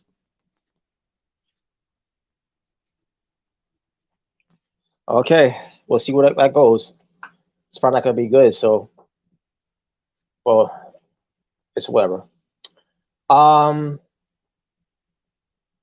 so Kathy Kelly, she interviews the Raw Women's Champion Bianca Belair, Bailey, who is advancing for next week. So she'll find out who's going to face her next week between um Alexa Bliss, Nikki Cross, and Becky Lynch, which we'll get to later on. And yeah, and we'll see what happens with that one. And Bianca Belair said that she's ready, so she doesn't have to get ready. I mean, she's ready for anything. She yeah, basically saying she's ready for anything for anyone. She's she's stage ready, so that she doesn't have to get ready. So that's supposed to be her tagline, whatever, right? So there we go. Oh, before that, by the way, I forgot to mention this part because JBL has to go back to his, into the room, the poker invitational, and Chad Gable, Baron Corbin, you'll see, that's Loomis, playing poker, whatever. It was basically more Doc Gallows playing poker than than anything. So Corbin isn't winning, right? And then it sounds accused of him cheating, which he did. He saw, there was he had extra cards there, and then they'll get rid of the fight, and then JBL was losing his mind, like you ruined the tournament, and he's yelling and everything, from across each both guys, and like that, and then Styles like, fine, and it tells Corbin, you better get geared up because we want to challenge you and your boys in the match, a 6-man tag match, and then JBL gets upset and like walks away. Then Dex Loomis, since he's the only guy left standing there, you know, Gargano, said, yeah, hey, so I guess this means he wins, right? And then, they win, and then they give the guy who's in charge of the game, a tip, which was a stack of $100 bill, and he's like, good, and they start walking away, and then Dana Brooke, to me was standing there too, by the way. Dana Brooke, I think it was I think it was Tamina. They took one of the cash on there. Like what the hell's going on here? So I guess you want to know what my thoughts about this whole poker invitational thing. Besides the whole back and forth between Chad Gable and Luke Gallows with the whole nerd shoes, and maybe with Dominic, the whole deadbeat dad, basically insulting accused us of his size. Besides all that, and that's Loomis in a way. Besides all that, this was trash. This didn't work. Terrible, god awful. I saw better poker. I saw better poker in Raw 25 than this shit. Oh yeah, I remember that. Yeah, when freaking APA was there, like you had some legends there. Yeah. Yeah, that one. So, and as far as Gargano, unlike unlike with Omega Red, who said earlier about Gargano, who ruined the segment, he didn't really say much in there. He was just saying and observing. I mean, standing, I should say. I mean, he's probably never played poker, so. If anything that ruined the poker game is that the flow of it is what ruined it, because not everyone didn't really they didn't say much or do much, so it just wasn't good. So just led to a 6-man tag match. The OC being accompanied by Michin, who at one point saw JBL, who was going to commentary. As we had Baron Corbin and Alpha Academy, and then match was fine. I love the part though in the match though, where nerd shoes, and the crowd and the crowd were loving it. By the way, I mean, Chad Gable's great, so I mean, when it comes to the crowd, by the way, they were barely making a reaction on the show, other than maybe the Bloodline segment, and then some yeah, when because it came to the match. they definitely made some noise for the Bloodline segment, you know, Yeah. especially with Solo attacking Matt Riddle. Mm-hmm. No one cared about the three-way match for both women to cheer for in a way, especially where you have one of those Becky Lynch, one of your top stars. Because you're sexist. No one even care for that. Like what's like why bother buying a ticket to come to these shows? Yeah. Dude, if I'm there, you're probably gonna hear me a lot. Like if I was there, you'll probably hear me. Like who the hell's screaming? It's like I'll make a lot of noise too once I'm in the car like yeah, especially if it's my first time there. Oh yeah. Jeez. Like what is this? What is this show? Well, apparently you're on the wrong show.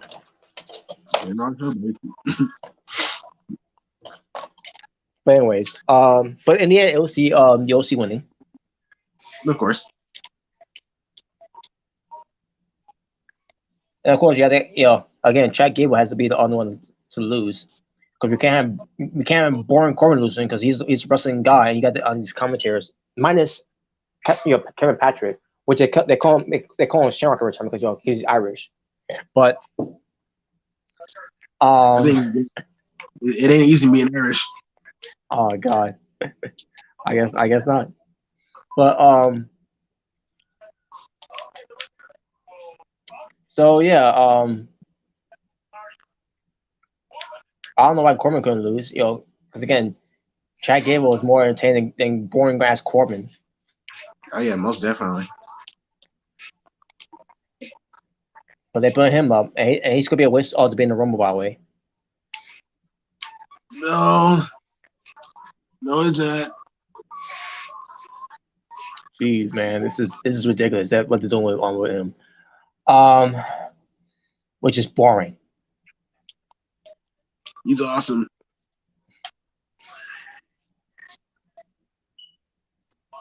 And by the way, I don't know who's supposed to be singing the theme song for Baron Corbin, but even that person probably feeling like this guy's boring. I can't be I'm singing for when it comes to this theme song. That's how boring as Corbin is. So, Alexa Bliss backstage, she was getting warmed up, and for whatever reason, there was a Lily doll there. Like, oh my God, I did see a picture of that. We haven't seen it on the Lily doll in a while. Like, why did they decide to bring this back? And then watch this warm up too and all. Like, so there's a monitor there, so I wonder if it's gonna be a flickering of Bray Wyatt's upside down moth. And sure enough, there it was. Like, oh wow, what are the odds of that, huh? We didn't see that coming. Yeah. I think they're definitely building up something with Alexa Bliss since she's been getting a lot of of the glitches in the monitors and stuff. Mm-hmm. And I remember one time she didn't notice it and she got a little nervous. So yeah. Yeah. I think Uncle Howdy's got to be after her. So yeah. And Bray Wyatt's gonna be the one to rescue her, maybe. Maybe. Even though Alexa Bliss, turn on him, when he was the Fiend. Okay. Well, he wants to make things right, so I guess. We'll see. I know Uncle Howdy can give her out. Yeah, but we'll see Byron Saxton went to interview Candice Ray. And basically, Candice Ray said that as a new mom, she has a lot of fight left in her, because when hold down damage control, and she's gonna be wrestling Io Sky next week because she went to Kyoto Gold last week. Oh man, those matches, man. Yeah, I agree. Remember at Takeover. Yeah, it was great. And then Gargano shows up with Dexter Lumis, and they showed the money. Cause they went to play poker. They went to play poker, right? And then Kessler is gonna say, what the? And then she's gonna say the word, she's gonna say the F word, but then Gargano cover her mouth. And then she told Saxon, I'm sorry, we had to go do something right now. I don't even imagine. I can't even see freaking Cancer at you in person. Yeah, she that. She doesn't seem like she to do that. Yeah, no. But like, I want what are they gonna do? What pertains that money? But yeah, that was all you're saying right there. And that was it. That's what seeing them. So let's see. But Gargano, 1, 2, 3, 4 times we saw him in the show. Didn't mind him for the first time Awesome. in a while. I didn't mind it, because this time he wasn't trying to be funny. So yeah, because he actually is. They just let him loose. yeah, he could be funny, but though not recently though. The whistle, the whole in your reacting thing that he did, so dumb. But yeah, there you go. That's my thought. But I'm pretty sure Omega Red, if he's still there, he's probably otherwise. No, who cares what he thinks anyway? Oh my god. So Akito Sawa versus Dominic Mysterio with the Judgment Day ring stuff from him. The match was trash. they did not have good chemistry. No, okay. So after the match, obviously, and Mysterio won. Dominic Mysterio won. No surprise. No surprise there. So they went to attack Akito Sawa, right? All of a sudden, the Street Profits came out, and then Dominic, no, I'm saying not Dominic. Damian Priest, I should say. He's like, he showed no intimidation in his face. Obviously, no fear. No fear. No. He's like, and then he was like, but he also had the things like, forget these guys. Let's get out of here. Yeah, he's like, yeah, they don't want our smoke. Yeah, they're lightweight. They don't want our smoke, because their smoke is different than the Street Profits smoke. Yep. So I like how they Priest did it though. It was like these guys ain't worth our time. Yeah. So in a way, he's like, they spared their lives. That's basically what it was. They spared their lives. Yeah. They don't want none. Mm-hmm. All right, so Lashley was going to leave, and Amprius walks up to him because he was one of the agents out there. He says, he knows it was an accident, but if this happens again, my hands are tied. And I said, so what's that supposed to mean? You mean you're gonna fire him? He didn't really explain, but basically he's just teasing saying it's gonna come, it's gonna be some consequences coming out of this. Uh-oh. It's like whatever. And that's basketball way, whatever. It's but make sure, how about next time they get out of my way? Whatever. So Seth freaking Rollins versus Bobby Lashley, number contention match against Dynasty, who's going to face Dynasty's champion. Then Kenzo Gray versus Io Sky. This is all next week. And also next week, it's going to be Bayley facing whoever's going to win the triple threat match, which is next. So Bliss, Nikki Cross, and Becky Lynch. And match at first, it was good. Minus the... Oh, I forgot to mention, by the way. Earlier on the triple threat match for Asuka, Ripley, and Bayley, there was a botch, by the way, from Asuka's part of it, from the corner. I thought that was bad. And then there was another botch that she did too. And basically, she was a little off. Like, wow, Oscar, what's going with you? But she also picking the back up, later on. And after that match was good. And then we get to this match. I thought it was good too, but there was some spots where Alexa Bliss was not good at all for most of it. Typical Robert being a sexist. Alexa Bliss did some good spots in the way, but some of it was kind of botching in a way didn't look good. Okay. So I was doing the match for what it was, and then the finish happened. So All right, what Becky happened? Lynch, so Becky Lynch goes for her manhandle slam on the apron, which it looked a terrible way. The way it was up, it delivered. Nikki Cross looked like she was uncomfortable to take that spot because it was impossible to even do that spot anyways. And sure enough, it was so bad.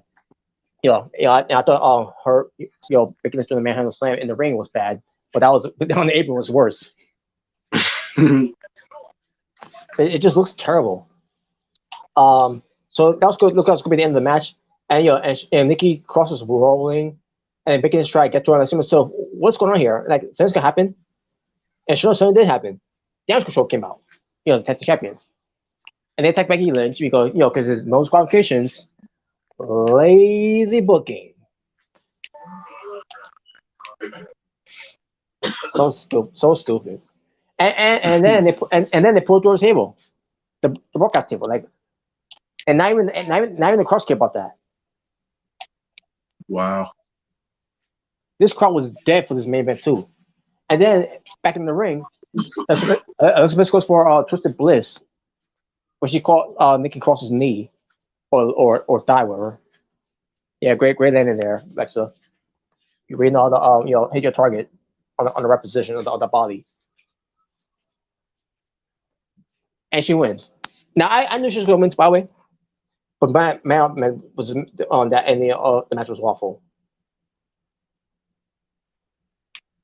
No, it was actually great. So that was Raw, and it sucked. Okay. Boring, trash. Stop talking about yourself in that match.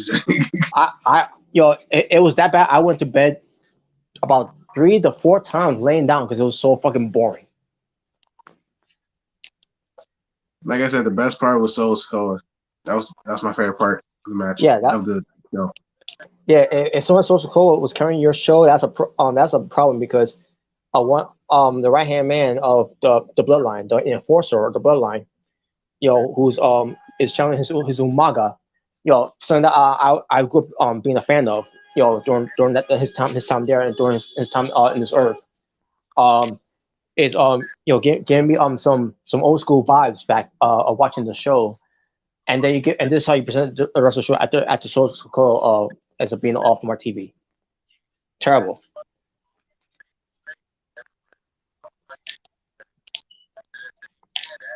If only Social Cole would went to the poker game and destroyed everyone in there too. Oh my god. It would have been more. Social Cole, he irritates me now. And it's a shame I missed on his during his time in NXT at the time. I mean for a brief, but since this year. But as far as the other times that I didn't feel like watching. It's a damn shame, that I'm missing out of his NXT run. But hey, he's on main roster now, so it's good enough for me for there. But it's just the type of show you could give us with for Raw because of a 3-hour torture. That's basically what it is. Just to see something good. And you have Social go on there. You might as well not have him on there then. Yeah. But anyways, that was Raw. 4 out of 10. That 4 out of 10. Yep. Just like your pictures matches. Other than Solo Sikoa and Lashley and Seth Rollins, which I thought was pretty good. Yeah, everything else was kind of eh. Wasn't anything really special. Oh, come on, the poker game was nice. The poker game sucked. Come on, remind me of APA. And by the way, speaking of poker, how the hell is poker a sport? All they do is just sit there and play cards. That's not. It's not a I never sport. understood because I think it was in. I think one time I saw like poker in ESPN, I believe ESPN Classic or something like that. Something Like like that's that, a yeah. sport. How is that a sport? I don't know. I never got that part. Like how is that a sport? At least you can make an argument with NASCAR racing. Yeah. Because they actually putting their bodies on the line while you're by driving. You're putting their lives on the line. Yeah, because putting playing cards. At a poker table, you're putting your lap on the line for that. Oh my God. Careful, somebody catch a heart attack. At the win, a hand or something. I think it's great. What the hell? Like, it's not sport. How is a sport is beyond me. Like, I never get that either. I don't know. But anyways, so let's see. Where is it? Now I'm gonna do right now. Okay, here we go. All right, I got right on time. Um, right on cue here. The NXT Deadline from December 10th, 2022, Orlando, Florida, in the WWE Performance Center with these fickle dipshits.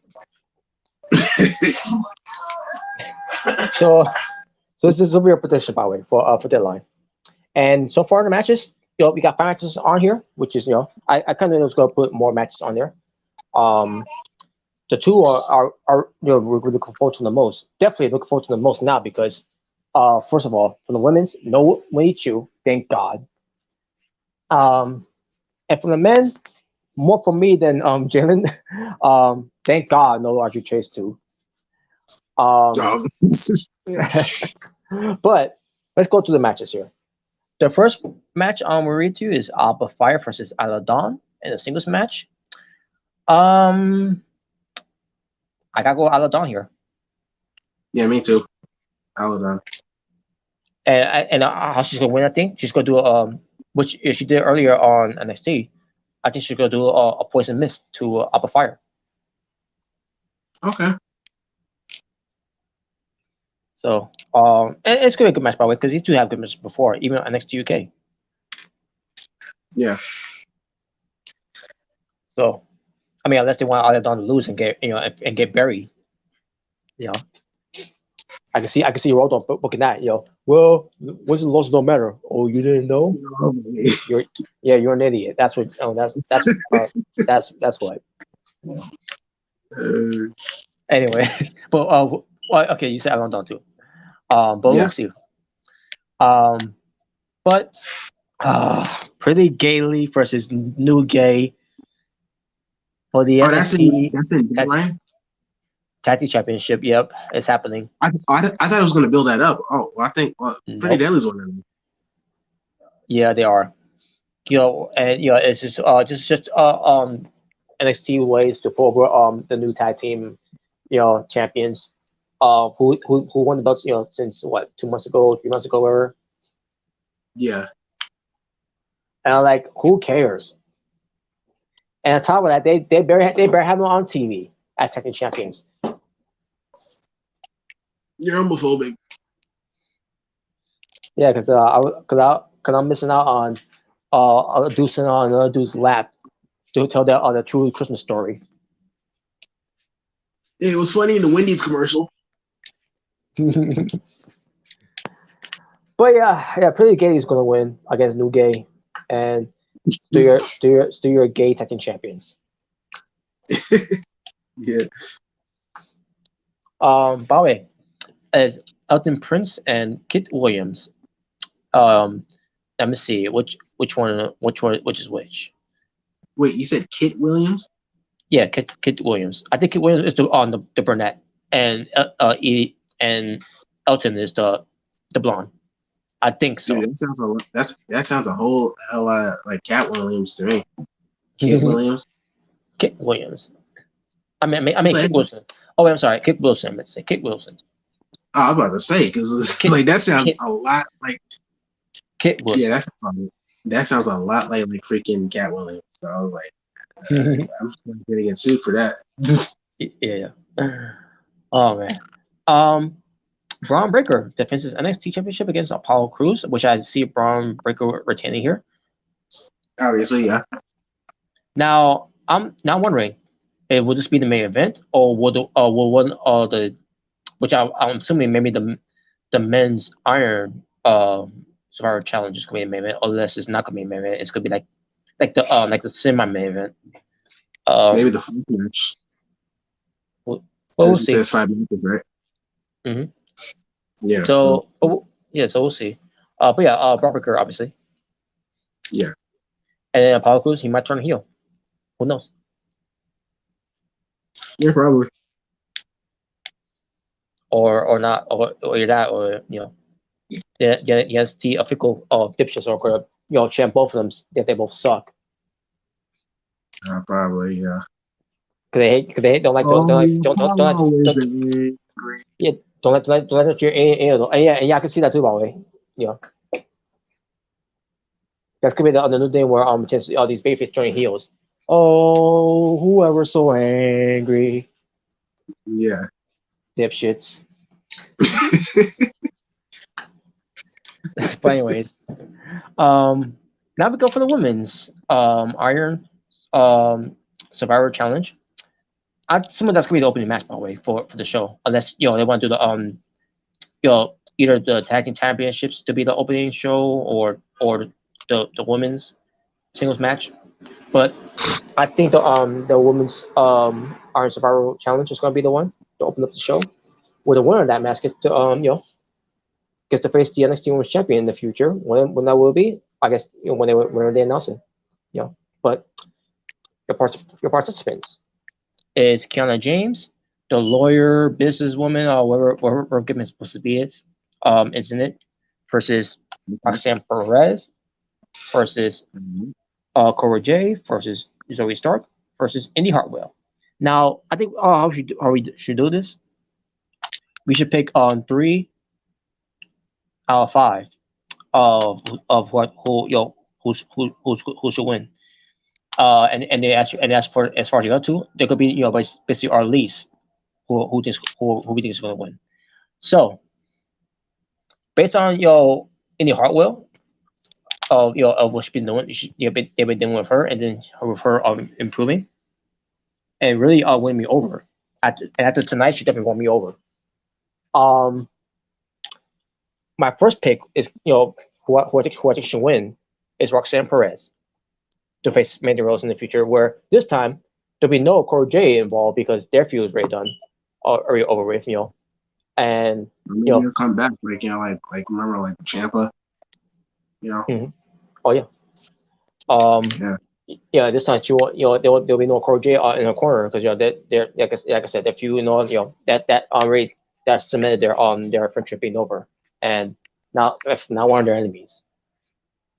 Yeah, imagine like I mean I don't think Roxanne will probably beat Mandy unless it's like WrestleMania weekend maybe, but I probably see like Cora J like after the match is done, and like Roxanne Perez look at the fans and then freaking out of nowhere candlestick shot to the back. Oh man, to rehash that feud again. Yeah, I mean that's just what I'm thinking. If that were to happen. But yeah, but Roxanne Perez is my first one.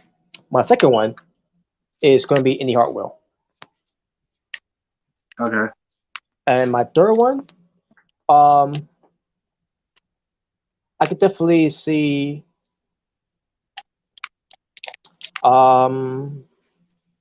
To me, it comes out of these two. So it's Stark and Corey Jade. Now, with Corey Okay. Jade, she's also improve and won me over in some ways too. And I always like Zoe Stark too. Um, but to me, she could, I don't think she's gonna win. She's gonna be moving into a program with kind of with Nakia Okay, line. Thickness. Yeah. Mm-hmm. But or Thicky Alliance. Yeah, the K lines. Uh, well, yeah. Either way, um, so I will go Koji as my third pick. So basically, my two least favorites are, you know, who are to me who are not going to win anyway.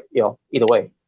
Even though Zoe Stark has a better chance than Keanu James, Zoe Stark and Keanu James are my two least picks to win. But my number one is Roxanne Perez. Okay.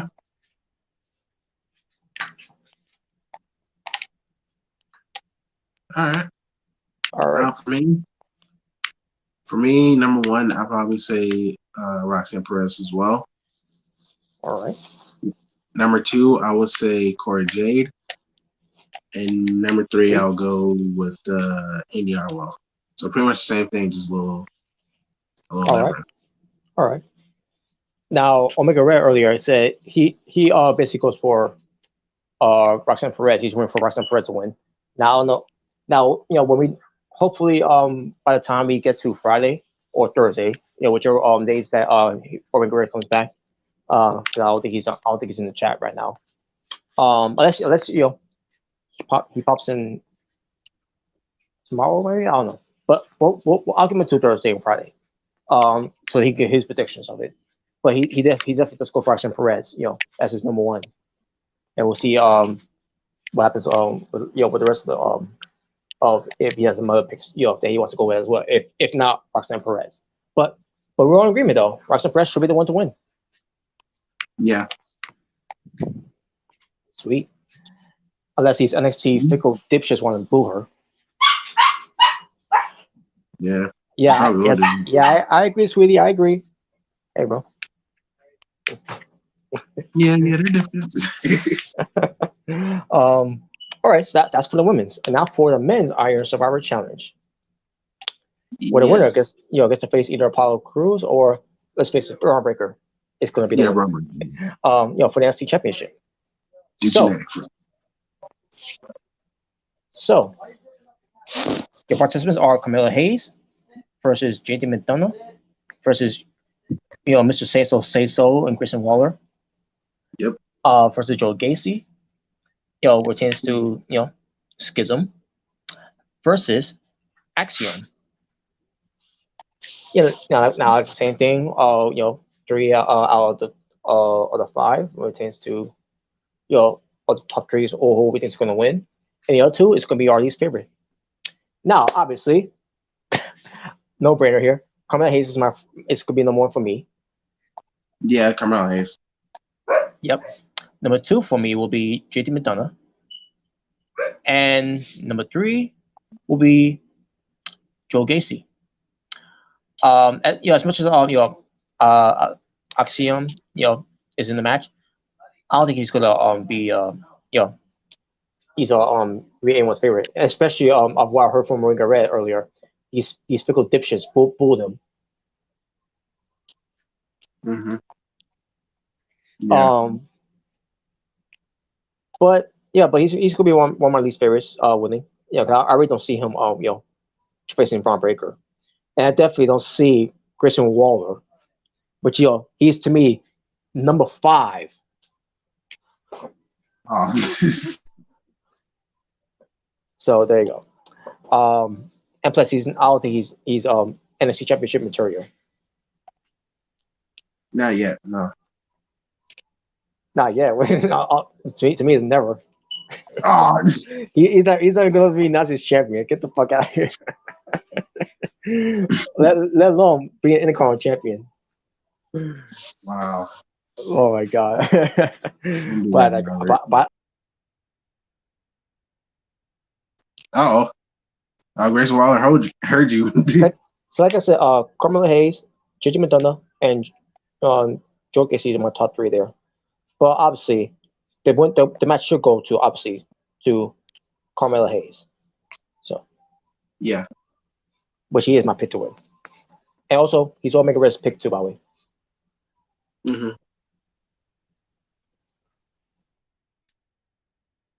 All right. For me, um, obviously Carmelo Hayes is my number one. Number two, I'll probably go with Joe Gacy. And number three, I'll go with JD McDonough. So yeah, those are my three possible picks to win. I mean, obviously, like I said, we think Carmelo Hayes is gonna win, but the other two I just said, possibly, maybe. So yeah. All right. And what changes to the rules of the Iron Survivor Challenge? Here are the rules again with this whole thing that was explained by Shawn Michaels, from weeks ago. Two wrestlers Mhm. start the match, and every 5 minutes, another wrestler enters until five participants are present. And this is gonna be probably a 25-minute match, by the way. So with the three waiting to get into the ring, it will be about 15 minutes, about maybe 15 minutes left, I think, on the clock, or 10 minutes left. Yeah, 10 minutes, about 10 minutes left. Once all five of them are in the ring, until they gotta get the most pinfall. Which we'll get that though. But after the last wrestler enters, it's into the to the time, it will be a time limit, obviously. Because again, I already mentioned again with this, because it's gonna be like about 10-minute time limit at this point. Yeah. And then with each time a wrestler scores a pinfall, submission, or being a victim of a disqualification, will gain a point, just 1 point.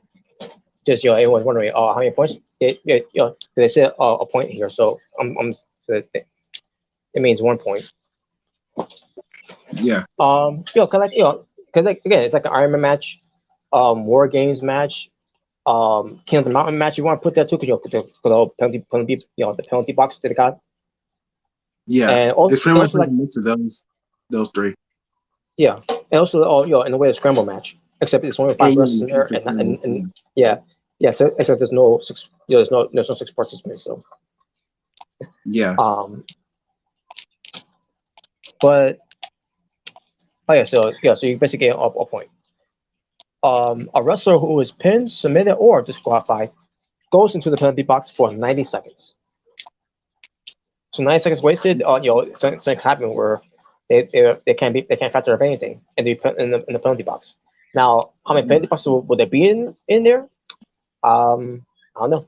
That wasn't really explained, but because we have two wrestlers get pinned. We got two wrestlers in the same penalty box. I don't know. We'll see. But But I then feel again, like that's kind of like cool. Like if you get disqualified, you get punished for it. Like mhm. yeah. So But then again, based on what I saw for Impact Wrestling, where they did the first ever Queen of the Mountain match months ago, I did see two wrestlers, two knockouts in the penalty box before. So okay. I'm assuming they only have one penalty box for that. So, but and the winner of the match, is the wrestler who scores the most points at the end of the time limit. The winners of the men's and women's, of the respective, Iron Survivor Challenge, obviously will get a shot of the NXT Top Championship titles for the men and women's respective side, and that's the rule. Yep. I mean, this is a pretty cool match. It's a pretty cool match. Mm-hmm. I can see they probably do it every year. Yeah. Yeah. So I'm definitely looking forward to this, especially for the men. This definitely be a really good match. Yeah. I'm looking forward for the NXT Championship match. Braun Breaker versus Apollo Crews, and the men's Iron Man challenge, Iron Survivor challenge. Yeah, looking forward to it. Mhm. I can't wait for you, man, to see how this match plays out. Now, Yeah, good thing with the women's side. It was better that they put any Hartwell in there. Is because I was really worried about they were putting Winnie Chu,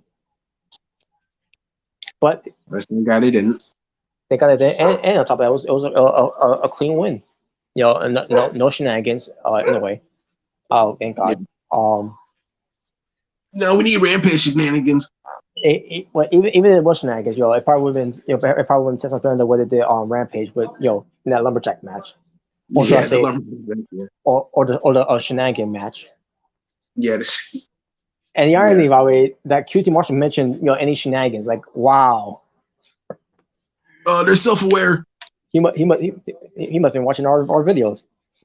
He watches your videos. But anyways, but yeah, I found that to be hilarious at the time. Wow, the irony of that. Oh, but yeah, it was good that Indy Hart was in the match. And again, when you get a chance to look back at it, NXT with Indy Hartwell on there, yeah, she did. Not she was good in the ring, but she did great. With a promo backstage, confronting lots of attraction. It was great. It was a Yeah, I gotta that see that. Yeah, I gotta see that. she was very serious and all too, like I could definitely tell from the way that she looked, Yeah, I wouldn't mind her winning either. I would not mind her winning. I wouldn't run away. If Roxanne Perez, again, because which way? Oh crap! Seinfeld. Oh, But yeah, like I said, it's why I went, with the whole thing of, to pick the top three, because if Roxanne Perez doesn't win, I got my second choice, and that's Indy Hartwell. yeah. All right. All right. Well, other than that, I guess I would do it for now. Because we talked about Raw. Was it was garbage. And, Garbage. and as far as NXT, NXT was again with tends to what they did for the Golden show. It was decent. And in a way, it was good because it did presented a lot of of the Iron Challenge, the Iron Survivor Challenge, more than anything. Because they only did a little bit of the NXT build up, with Bob Apollo and Braun Breaker, fishing. It wasn't personal. It was just a friend competition, and who's better than whoever. Yeah. Which is why I think that's not gonna be a main event for the show. It's not gonna be the one to close up the show. I think it's gonna be like second to last. Okay. So yeah, I mean, I still look forward to the match though. It's it's a match on May, to me, match made in heaven, unless you're these NXT fickle dipshits, and it's gonna be there. Yeah. I can see it now. You both suck. You both suck. Well, might as well just go to the bathroom then. Because that'll be our bathroom breaks. Yeah, because I wouldn't be surprised if they do that. Bunch of hypocrites, I swear to God. For real. Well, there you go. Can't wait for the show. Oh, hold on a second. NXT was trash because Hank ruined the show. I mean, at least he got beat up. So. Well, I'll give him this though. I kept on praising him. Hank Walker tonight, but he did land those body splash in the corner onto Charlie Dempsey. Charles Dempsey, I should say. Charles Dempsey. Wait, is it Charles Dempsey or Charlie Dempsey? Charlie Dempsey. Oh, Charlie Dempsey. And also with Drew Gulak showing up there, I'm pretty sure he's going to be mentoring Charlie Dempsey. Probably be his coach. No, he wants to do a Hank Walker. Well, no, actually, he wants to, show him PowerPoints, how awesome they are. Oh my God! Drew Gulak's wasting his time then with Hank Walker because there's no improvement with that guy. Yeah. I mean, the only thing they improve is on getting out of that clothes that he's wearing when he's actually wrestling. But then again, I'd rather have him keep that on. I wouldn't want to see that terrible body of his. Well, that's fatphobic. And I'm sorry, not even a single on the cover of the embarrassment of his looks. Man, he needs that Baron Corbin gear. Oh God. But yeah, but there you go, folks. That was your predictions for Deadline. Because this coming Saturday, can't wait to see the show on Peacock. Yeah, me too, bro. And we'll get to some predictions for Final Battle maybe tomorrow on the watch along of Dynamite. We'll see. Or we could save it on a Friday, which is to at the Rampage. Because you never know, they might add another match. We'll see. We'll find out. Yeah. But only time will tell. We'll see. But yeah, that was your predictions for Deadline and your coverage for Raw last night. Monday Night Bore. That's what it was. And this was your watch along for NXT, the home show that for Deadline. And Right. so, anything you want to say before we close up? Not much. Just looking forward to this Saturday. We got 2 wrestling shows on. Final Battle and Deadline, and looking forward to it. So yeah. Mm-hmm. And I will be doing the coverage for that Final Battle, and then Omega Red will do the coverage for Deadline. Okay. On the same day, folks. It'll be Final Battle starting off first in the early afternoon, and it will be Deadline for later on in the night. Now I don't know if there'll be any fans who will still be interested to watch Deadline later on. But we'll see. I mean, for those that are Ring of Honor fans and NXT fans, but we'll see. Mm-hmm. But there you go. So that being said, we're going to close up. So for those, thank you all for watching. Thank you all for tuning in. Thank you all for your chats, your channel way for the True J and yours truly, Natural Born Driller. As we all say, peace on the streets to all you to be well, stay safe, take care of yourself, everything that's going on in the world, and that will do it for this show. Tune in for the watch along for AEW Dynamite, I should say. The follow up will happen with William Regal, and we'll have some fun, some topics, after the show as well, when it comes to that whole thing, when it comes to AEW's, and we're topics of potential for wrestling, and we'll see if we'll do a show on Thursday of being the Asylum 32 because we couldn't do one last week or the past weekend, but. Also, guys, so I got to talk about something as well, folks. That's gonna be coming up later on of the week. Don't know when I'll talk more of it, but it's a situation I'm in that is gonna prevent me to be doing live streams in a way. But we'll see how things are looking for it. Looking of it, I should say. I'll spin it on a separate video of it. So, but there you go, folks. Hope you all enjoyed it on the watch along this show and tune in. So I'll see you all on later on for the watch along of AEW Dynamite.